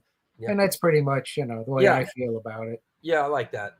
And then he brought Michael Ray in, and Michael Ray was just an incredible guitar player. I mean, he had such technique and such an ear for melody and playing, and I learned quite a bit from him, just working with him. From Michael Ray? From Michael Ray, yes. Mm-hmm. Yeah, Rabin777 says Michael Ray had auditioned for Kiss in the summer of '82, and Gene wanted to find a better fit for him. Oh, that's true. He did some work for the Creatures of the Night album. Right. And I remember we went to see Kiss on their Animalize tour, and we were talking to Bruce Kulick backstage. And I saw that show. Was that at Brendan Byrne Arena or the Garden? Oh no, we saw it at the Nassau Coliseum. I saw one of those shows. It's pretty good, actually. Yeah. Oh, they were really good. So it was good. So Bruce is talking to Michael. Michael looks at him. He goes, "Oh yeah, Bruce. I was up for that job in Kiss." And then then Bruce went back to Gene and I guess cried about it. And Gene told Michael, said, "Michael, you were third. Bruce was first, and you were third." Yeah. But Michael Ray is a really good guitar player, and I really enjoyed working with him. Ace Frehley plays on that record. Were you there when he came into the studio? No, I wasn't there. From what I heard, he did a few passes on it, and the first one is the one they used on it. It was a great solo. I gave it a hard listen, thinking that's probably the case. Is that he, due to his state of mind at the time, thinking is just probably one passer, and it's sad, but it's Ace Frehley, right? Right. It's Ace Frehley. That's what it is. Yeah. You could tell some of it is making it up on the spot. It is what it is. Is that right, Joel Ghostin with the super chat? Joel, I just texted Speedy John about Googie playing in the accidents. He replied briefly, "The plot thickens. Great stories, Wes." Yeah, must have been before my time. Because Yeah. they also had another drummer who played with them as well before I was in the band. Could have been. And Dan Neese, thank you for the little super chat there. Glad you're enjoying the show. Let me think. So kind of winding down the Plasmatics story, like how and why did the hand play out towards the end? Could you give us a little some perspective on that? Well, it was the music industry, and they never supported Wendy, and it became increasingly harder to get promoted and to pay for tours and for, pay all the expenses and everything. So after the WoW album, we recorded another Plasmatics, or another Wendy solo album, Commander of Chaos, and Gene was slated to produce that as well, but he had other things he was doing, so he didn't have the time to do it. But when he came in, he heard a song I wrote called Party, and he says, "Oh, I like that song. I think I'll use it." And he turned it into Love's a Deadly Weapon on their Asylum record. And I actually made more money on royalties on that quarter share of that song than I did on all my Plasmatics writing combined, because that's, they sold 1 million copies of that record. So, and then after that, I had left the band right before they did Commander of Chaos. I went back and worked as associate producer on the recording, but I didn't go on the subsequent tour, and had left the band and moved to Detroit. And when the tour came through to Detroit, I talked to Ron, and he asked me if I wanted to come up and play a couple songs on their encore in Detroit. I said, sure.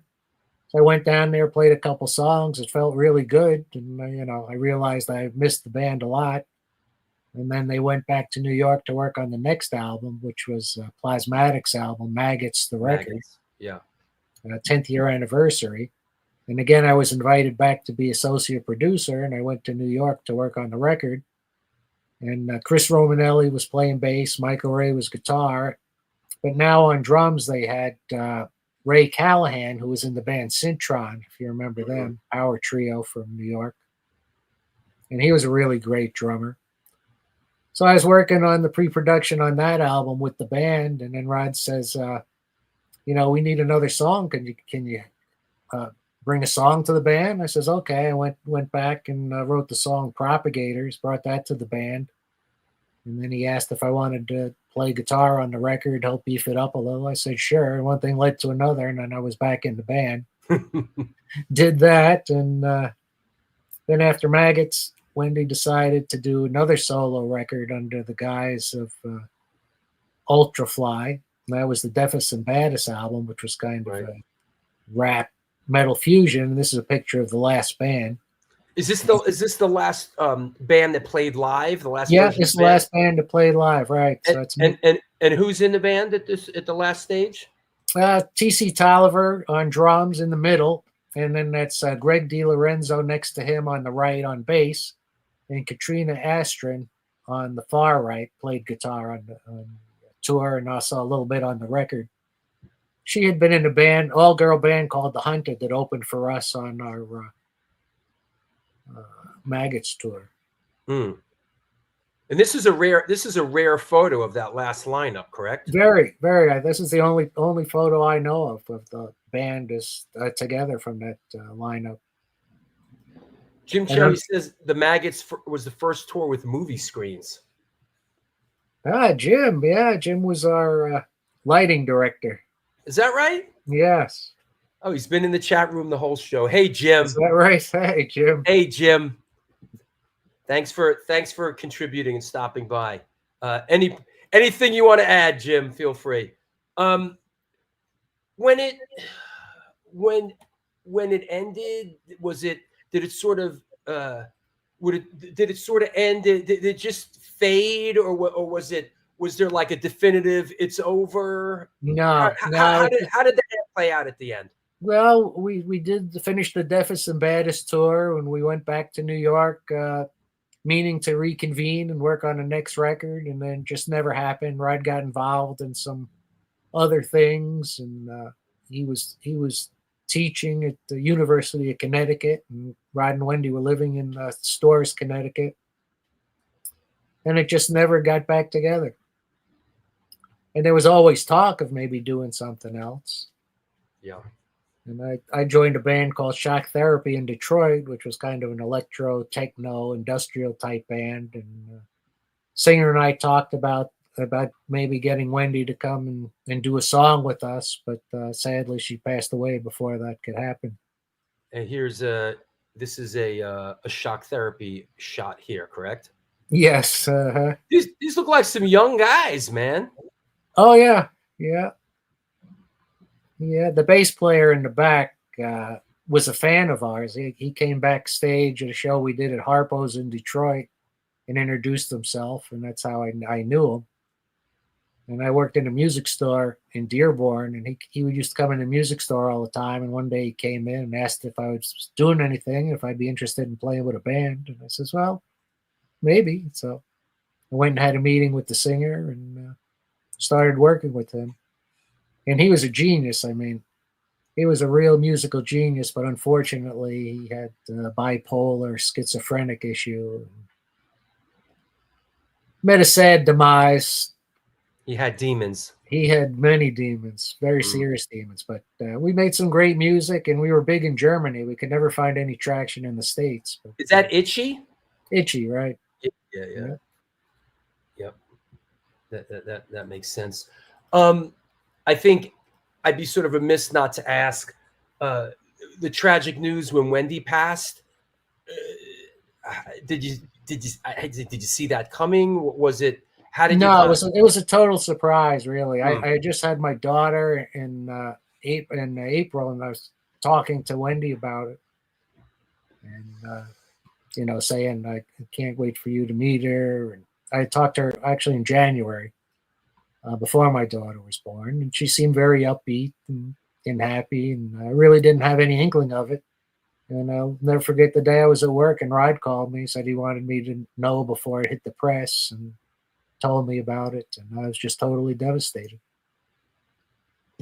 It's interesting in the regard that art and music, especially music, it's so cyclical in nature that it all comes back around. And someone like Wendy, who, at the time might have felt despondent or unappreciated or whatever, at this point, people look at her as an absolute pioneer and an incredible influence. And it's just such a shame that, she never got to receive those accolades. Right. It's a true shame. And I'm glad to see people still finding the Plasmatics and finding her, and gravitating towards her music and her message, and it's still heartening. And the world could really use Wendy now more than ever. Absolutely, and people out there, Plasmatics is like licorice. People that like licorice really like licorice. People that like the Plasmatics really like the Plasmatics. There's people that really love the band, and that must be. That must be great, for you to bump into people and just, that there's still people out there that just have been so influenced by the band and by Wendy. Yes, yeah, it sure is. I'm really humbled by all of it. Yeah. Let me take a quick. Larry Kelly says I'm one. It's like licorice. Let me take a quick sponsor break, and we'll come back and we'll take some questions from around the world. Okay. Sure. Thank you. That's right. Our guest is Wes Beech from the Plasmatics. This is the New York Hardcore Chronicles Live. We are sponsored by the Texas Silver Rush, DTFM Vinyl Distro, Generation Records, 126 Hardcore Clothing, and Mad Vintage. They buy, sell, and collect band shirts, primarily hardcore. The DIY operation was started and is operated by a hardcore kid who just loves collecting and eventually got into vintage clothing, specifically the realm of vintage band shirts. They are always looking to buy out collections to either keep, sell, or trade. New shirts added daily at www.madvintage.com and posted on Instagram.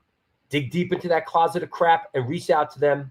Help me help you, Mad Vintage. Last but not least, come on now, Joe Ramini, the Texas Silver Rush. They're a jewelry design firm and boutique store located in the birthplace of the Texas country music scene in Fredericksburg, Texas. They specialize in working with musicians in all music genres to design and create unique one-off pieces, as well as to style them for stage, album covers, and promo social media exposure. Their client list includes Rock Roll Hall of Famers, Greg Rowley, Ringo Starr, and of course, Agnostic Front. Information on online sales are being taken at their Facebook and Instagram page, and of course, www.thetexassilverrush.com. Hey, want to mention some upcoming shows, some upcoming events. In the meantime, if you have questions for our guest, Wes Beech of the Plasmatics, post now, go deep, get weird. We're not in a rush. I'm assuming you aren't either, especially if you're in Long Island this weekend. It is the Lori Dawn closing. It is the Lori Dawn closing art reception. That said, come through. We're doing a My War acoustic set. We're still riding high from the show last weekend. Me and a couple of my compadres, some guest vocals. Steve Messina's going to sing. Rochelle's going to do a song. Kyla from Toys. We're waiting to hear from a couple other people. So this is happening on Saturday in lovely, the gem of Long Island, Huntington. Want to shout out Mike Valente. It is the second annual Extreme Music Award Show up in Albany. It is on January 11th. Shouting out Mike Valente and Upstate Black and Blue, all the work they do up there. This is a great award show. Gary Holt from Exodus, Dave Ellison. If you're up there, just go. What do you want me to tell you? Just go. Support this great event. I was there last year, announcing an award. I can't go this year because we will be in the recording studio. Friday, January 19th, Pissed and Broke with The Take and a couple others. Jorge Authentic Productions at the Wood Shop. 2 days later, The Big Banger at Berlin. Sunday, January 19th, free all ages Sunday matinee in the Lower East Side. If it's free, it's for me. Bring that nagging wife, bring the booger-eating kid. Come on down. Noise coming out from the West Coast. Incendiary Device, it's going to jump off tonight. American Eagle Reunion, Brass Knuckle Brigade, and Tear Gas. This is going to be a banger. The month after that, back to the New York Hardcore Roots series again in Berlin. Once again, The Undead. Sad Plant, Star Car featuring Sab Gray of Iron Cross, The Car Bomb Parade, and No Call, No Show. Back where it all began on Sunday, March 2nd, we, ID, along with Crazy Eddie, are playing the old A7. That's right. The birthplace of New York Hardcore. It is a free show. It is not all ages. It is a bar. You have to be of legal drinking age to get in. But we are playing The Magic Room. So hopefully we will see you there. And then Saturday, March 22nd, Fishbone, Scream, Shutdown, and Friends are playing the Rai Rai Fest at the Brooklyn Monarch. So come and get some. That said, let's bring our guest back on, Mr. Wes Beech. Hey, man. Hey. Let me put you on that side, and let's see what we got. Okay, very good. Francis, I know you had this question before. How did they meet up and end up being produced by Dan Hartman? Make it make sense, she says. Well, Dan was a fan of the band, and he had taken notice of us, and he contacted our manager, Rod Swenson, wanted to work with us. So we ended up doing the EP up at his studio in Connecticut. and he was a really cool guy. He was a lot of fun to work with. He was tough. That was the Metal Priestess EP, by the way. Right. And he was a tough worker. He was a little hard on our drummer at the time, Joey Reese. And Joey came in for the session saying, "Oh, I can play. It'll be no problem. I don't need a click track or anything." But once the recording button was hit, he had a little tough time. And finally, Dan threatened him with bringing in another drummer before he got it together. But that was a good recording. Unfortunately, I didn't care for the guitar sounds he got because Dan really wasn't familiar working with the bands with the high volume sound that we had. He had previously recorded 38 Special, which had a little cleaner guitar tones. Right. But Dan was great. He had a lot of good fun stories about his day with the Edgar Winter Group, and it was a fun experience. Yeah, he was. He has an interesting career. Edgar Winter Group. He had some solo success. I mean, he's interesting character. Sort of navigating the music business, And future Kiss guitarist Vinnie Vincent actually played with him. Vincent Vlado asks, "Are you and Richie Stott still friends?" Oh, very much so. In fact, I just talked to Richie yesterday. Yeah, he's a good guy. Yeah. He's a kind soul. He's a kind soul, that guy. Yes, very. Yeah. And I see him. He gets out now. He does like these conventions and stuff. We saw him at the Chiller Theater Con and stuff like that. And he's been on the show. Just a real kind soul, Hey, Count, what's up? Count Ralphus asks, has there ever been any talk about someone doing a proper biopic about Wendy? Actually, there's something that's been in the works for a while about Wendy and the Plasmatics. It got kind of put on hold due to COVID, and hopefully it's still going forward. So we'll see. Right on. Yeah, I'd like to see that. Triv108 asks, what amplifiers do you prefer to get your sounds? I guess there's a couple questions here. What amplifiers do you prefer to get your sounds? Do you still have your amps from the old days? I do, and those were all Marshall JCM 800s, 100 watters. I still have them. These days, I do my recordings with Spark Go, and I've got a few of those. I really like the sounds of those, and I also have a Boss Katana. It's a very small plugin. And I did work with Harry Colby. He did do some work on my amplifiers years ago. Interesting. For Band 777 asks, any recollections of the religious protesters picketing the Kiss Plasmatics tour? Controversy presumably helps ticket sales. Oh, absolutely. They were almost in every city in the South we played.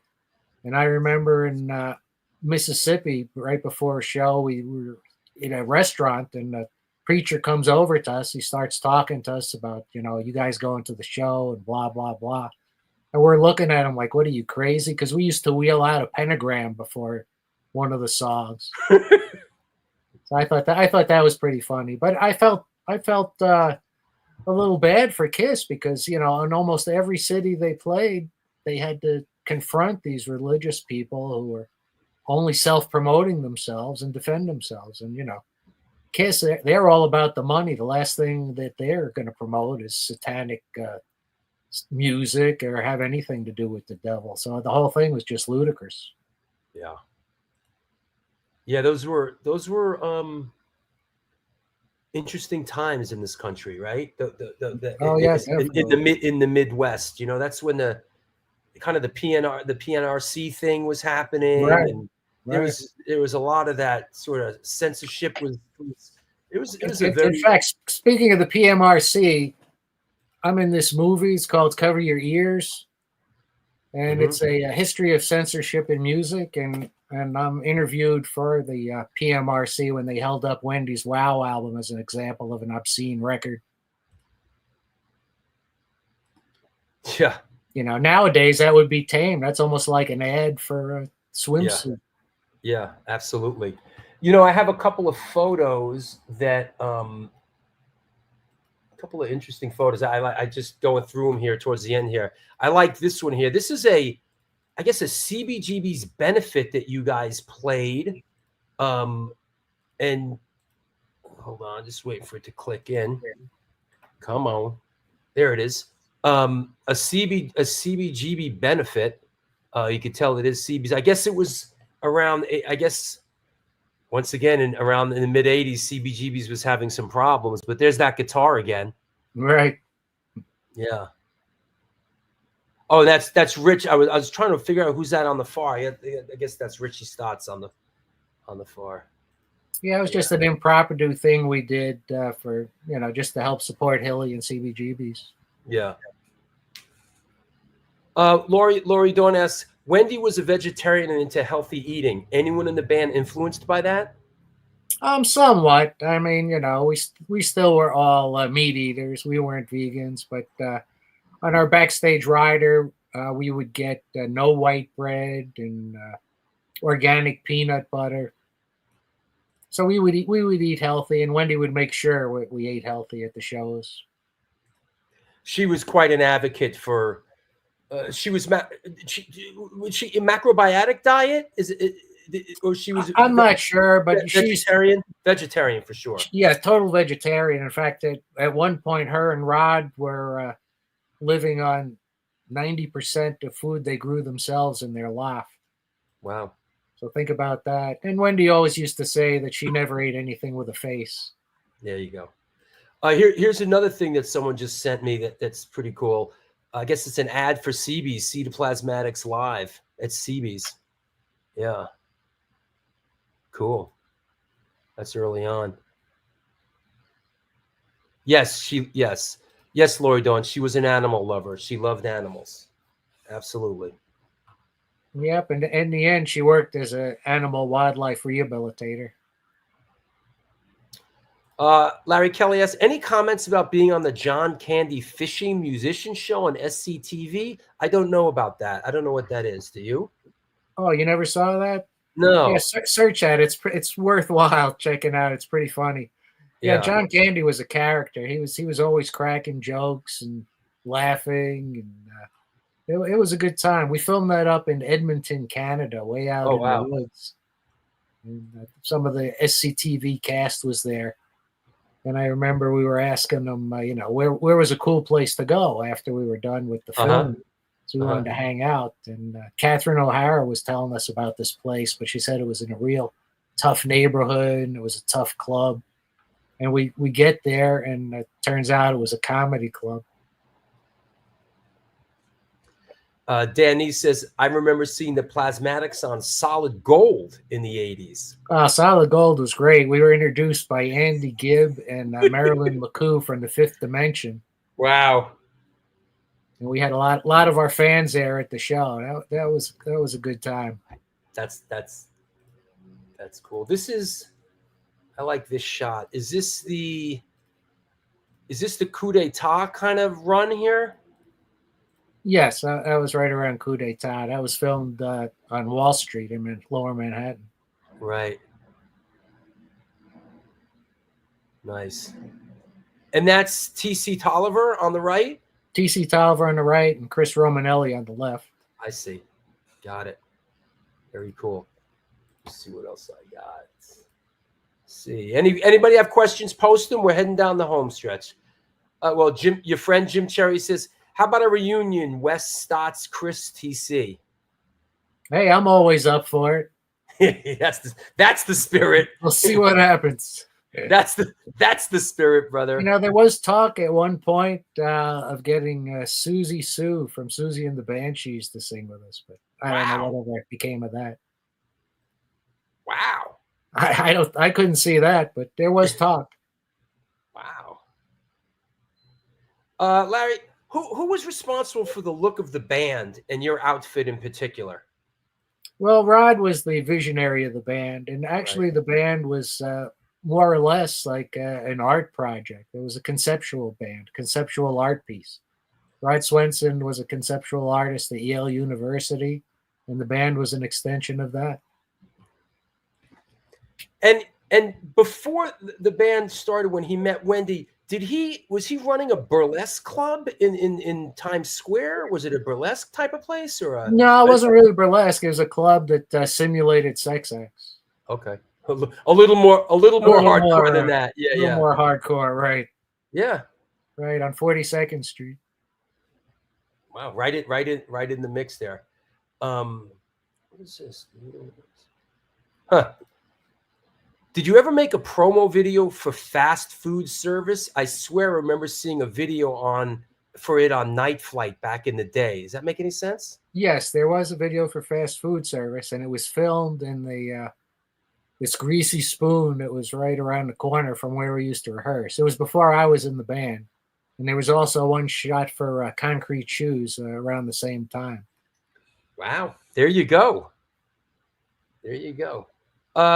Good questions, everybody. Thank you. Count Ralphus, what does Wes think about the book Eve of Destruction about the life of Wendy? I don't think it's very good.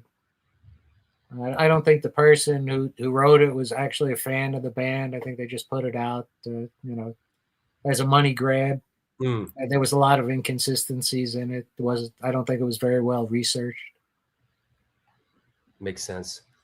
Can you comment on Miley Cyrus being influenced by Wendy? That's awesome. Well, yeah, I thought that was kind of cool. I mean, I like Miley Cyrus. Yeah, she's very talented. There's a lot of up and coming female artists who are really good, and for Miley to be influenced by Wendy like that, I think was really cool. Unfortunately, I wish she would have actually mentioned Wendy's name. Maybe done one of her songs. Mm.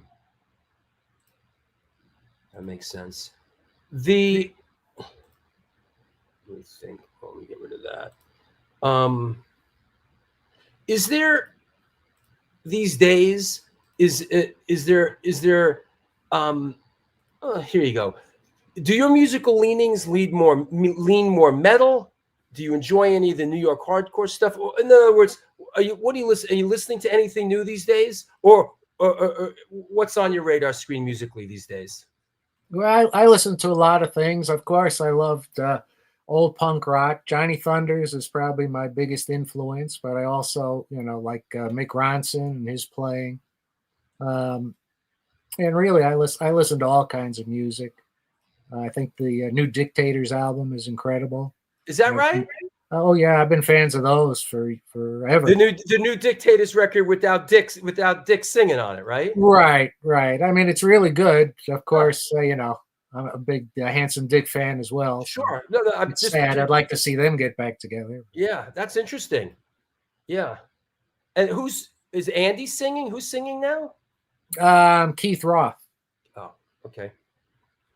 He hosts one of the hair metal shows on Sirius XM. You mentioned Johnny Thunders. I assume you saw some of the great Heartbreaker shows back in the day. Oh, so many of them. So many. Yeah, they're a band. You remember they would get back together sporadically, for a couple bucks, Right. And I saw a couple of those shows, and man, they were great. Oh, the Heartbreakers were an incredible band. And, yeah. And Johnny Thunders is incredible. I've seen him at his best. I've seen him at his worst. Right. And he still, puts on a great show. Yeah. And it was sad. I was, as another guy, I was really sad when he died. Yeah, he was, and he died young. He had such attitude. I mean, he played, he played right from the heart. Yeah. And Walter Lure was the secret weapon, Oh, exactly. Yeah. He was like, he was the. Don't be fooled, kids. Probably the biggest thing that made the Heartbreakers that great was Walter Lure. Well, he was the glue that held them together. Yeah, much like I was in the Plasmatics, I think. Yeah, right.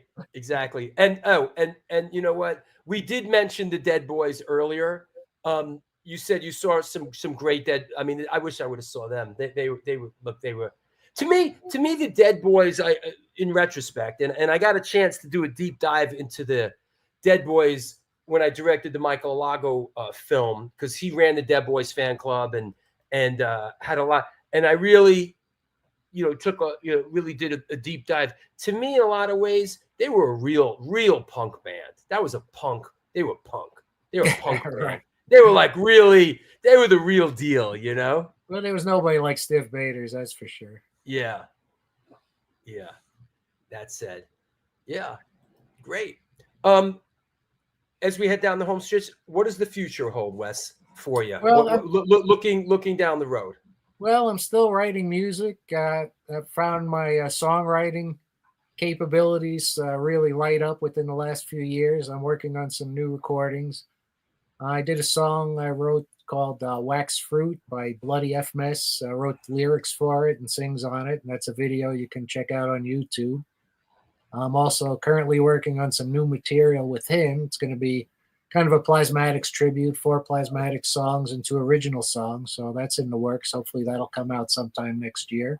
Fantastic. And just keeping at it. You know, it's just one day at a time. It's all we can do these days. Yeah, there you go. Is there anybody you want to thank? Is there anybody you want to shout out? Well, you know, of course, I have to thank Rod Swenson for all his guidance and support through the years. And the rest of my former bandmates, Richie Stotts and Stu Deutsch, Jose Funahara, T.C. Tolliver, Michael Ray, Chris Romanelli, and of course, Greg Smith, who's still out there playing. And my wife, Rhonda, my daughter, Paisley, and son, Talon. Sorry, there's a beeping going on out my window. That said, thank you so much. Thanks for your time. It was a great show. Hopefully I'll see you out in Detroit one of these days. And thanks for keeping the legacy of the Plasmatics alive. It's important stuff. And Wendy was an absolute pioneer and a visionary. And it's important that story and her legacy continues. So thank you very much. Oh, you're quite welcome. Thanks again for having me on. And, you know, Wendy was a true legend. And you know what they say, legends never die. Absolutely. Thanks, Wes. I'll talk to you soon. All right, Drew. Thank you. All right. Take care. Good night. Happy New Year. You too. There you have it. You know, that's right, Stefan. Long live the Plasmatics. My pleasure. It was great. Do you enjoy it, Lori? Yeah, that was a great show. Yeah, it was great. Hey, Brian Mattson. Yeah, it was great. I knew it was going to be great.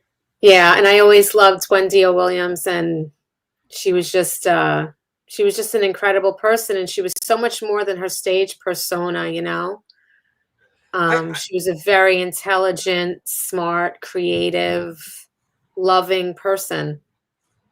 You know, I must admit that this show, I did a really deep Plasmatics dive. I mean, yeah. I mean, I know I did a deep dive when I had Richie Stotts on the show, you know, but I went deep on this one and listened to a lot of stuff, man. And now I'm keyed in now, you know. I really I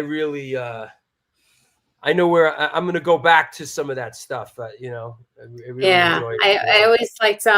I always liked listening to like the old interviews with Wendy on the talk shows. Sure.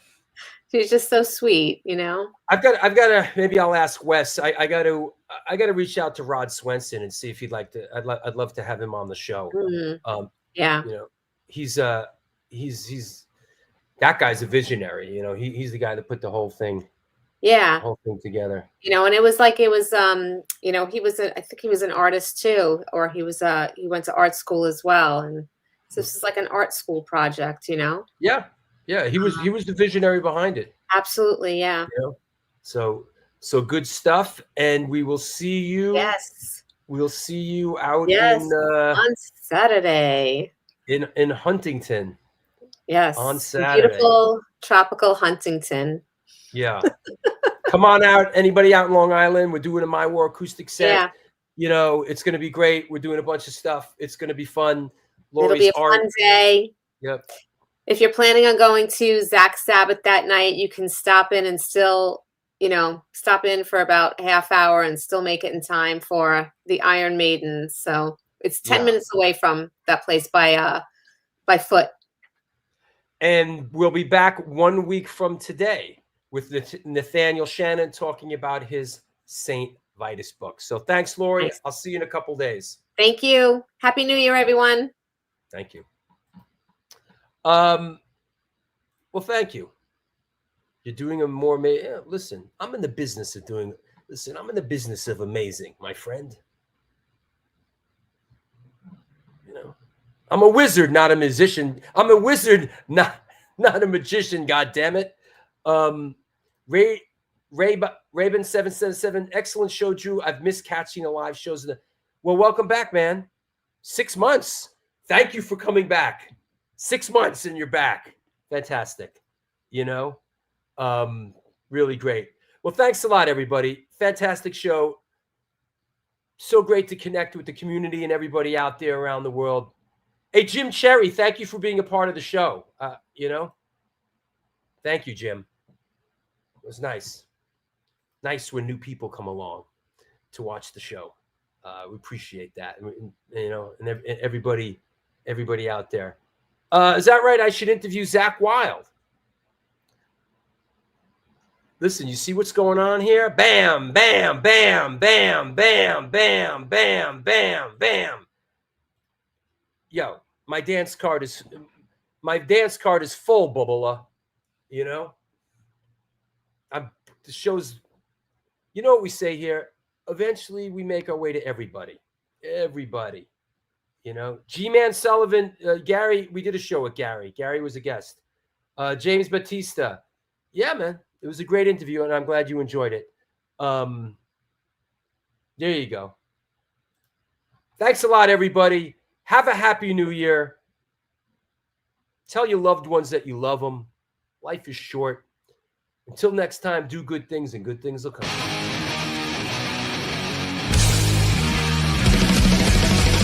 Conditioned by indoctrination, conditioned by society.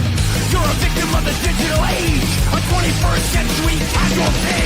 Open your eyes, you're losing control.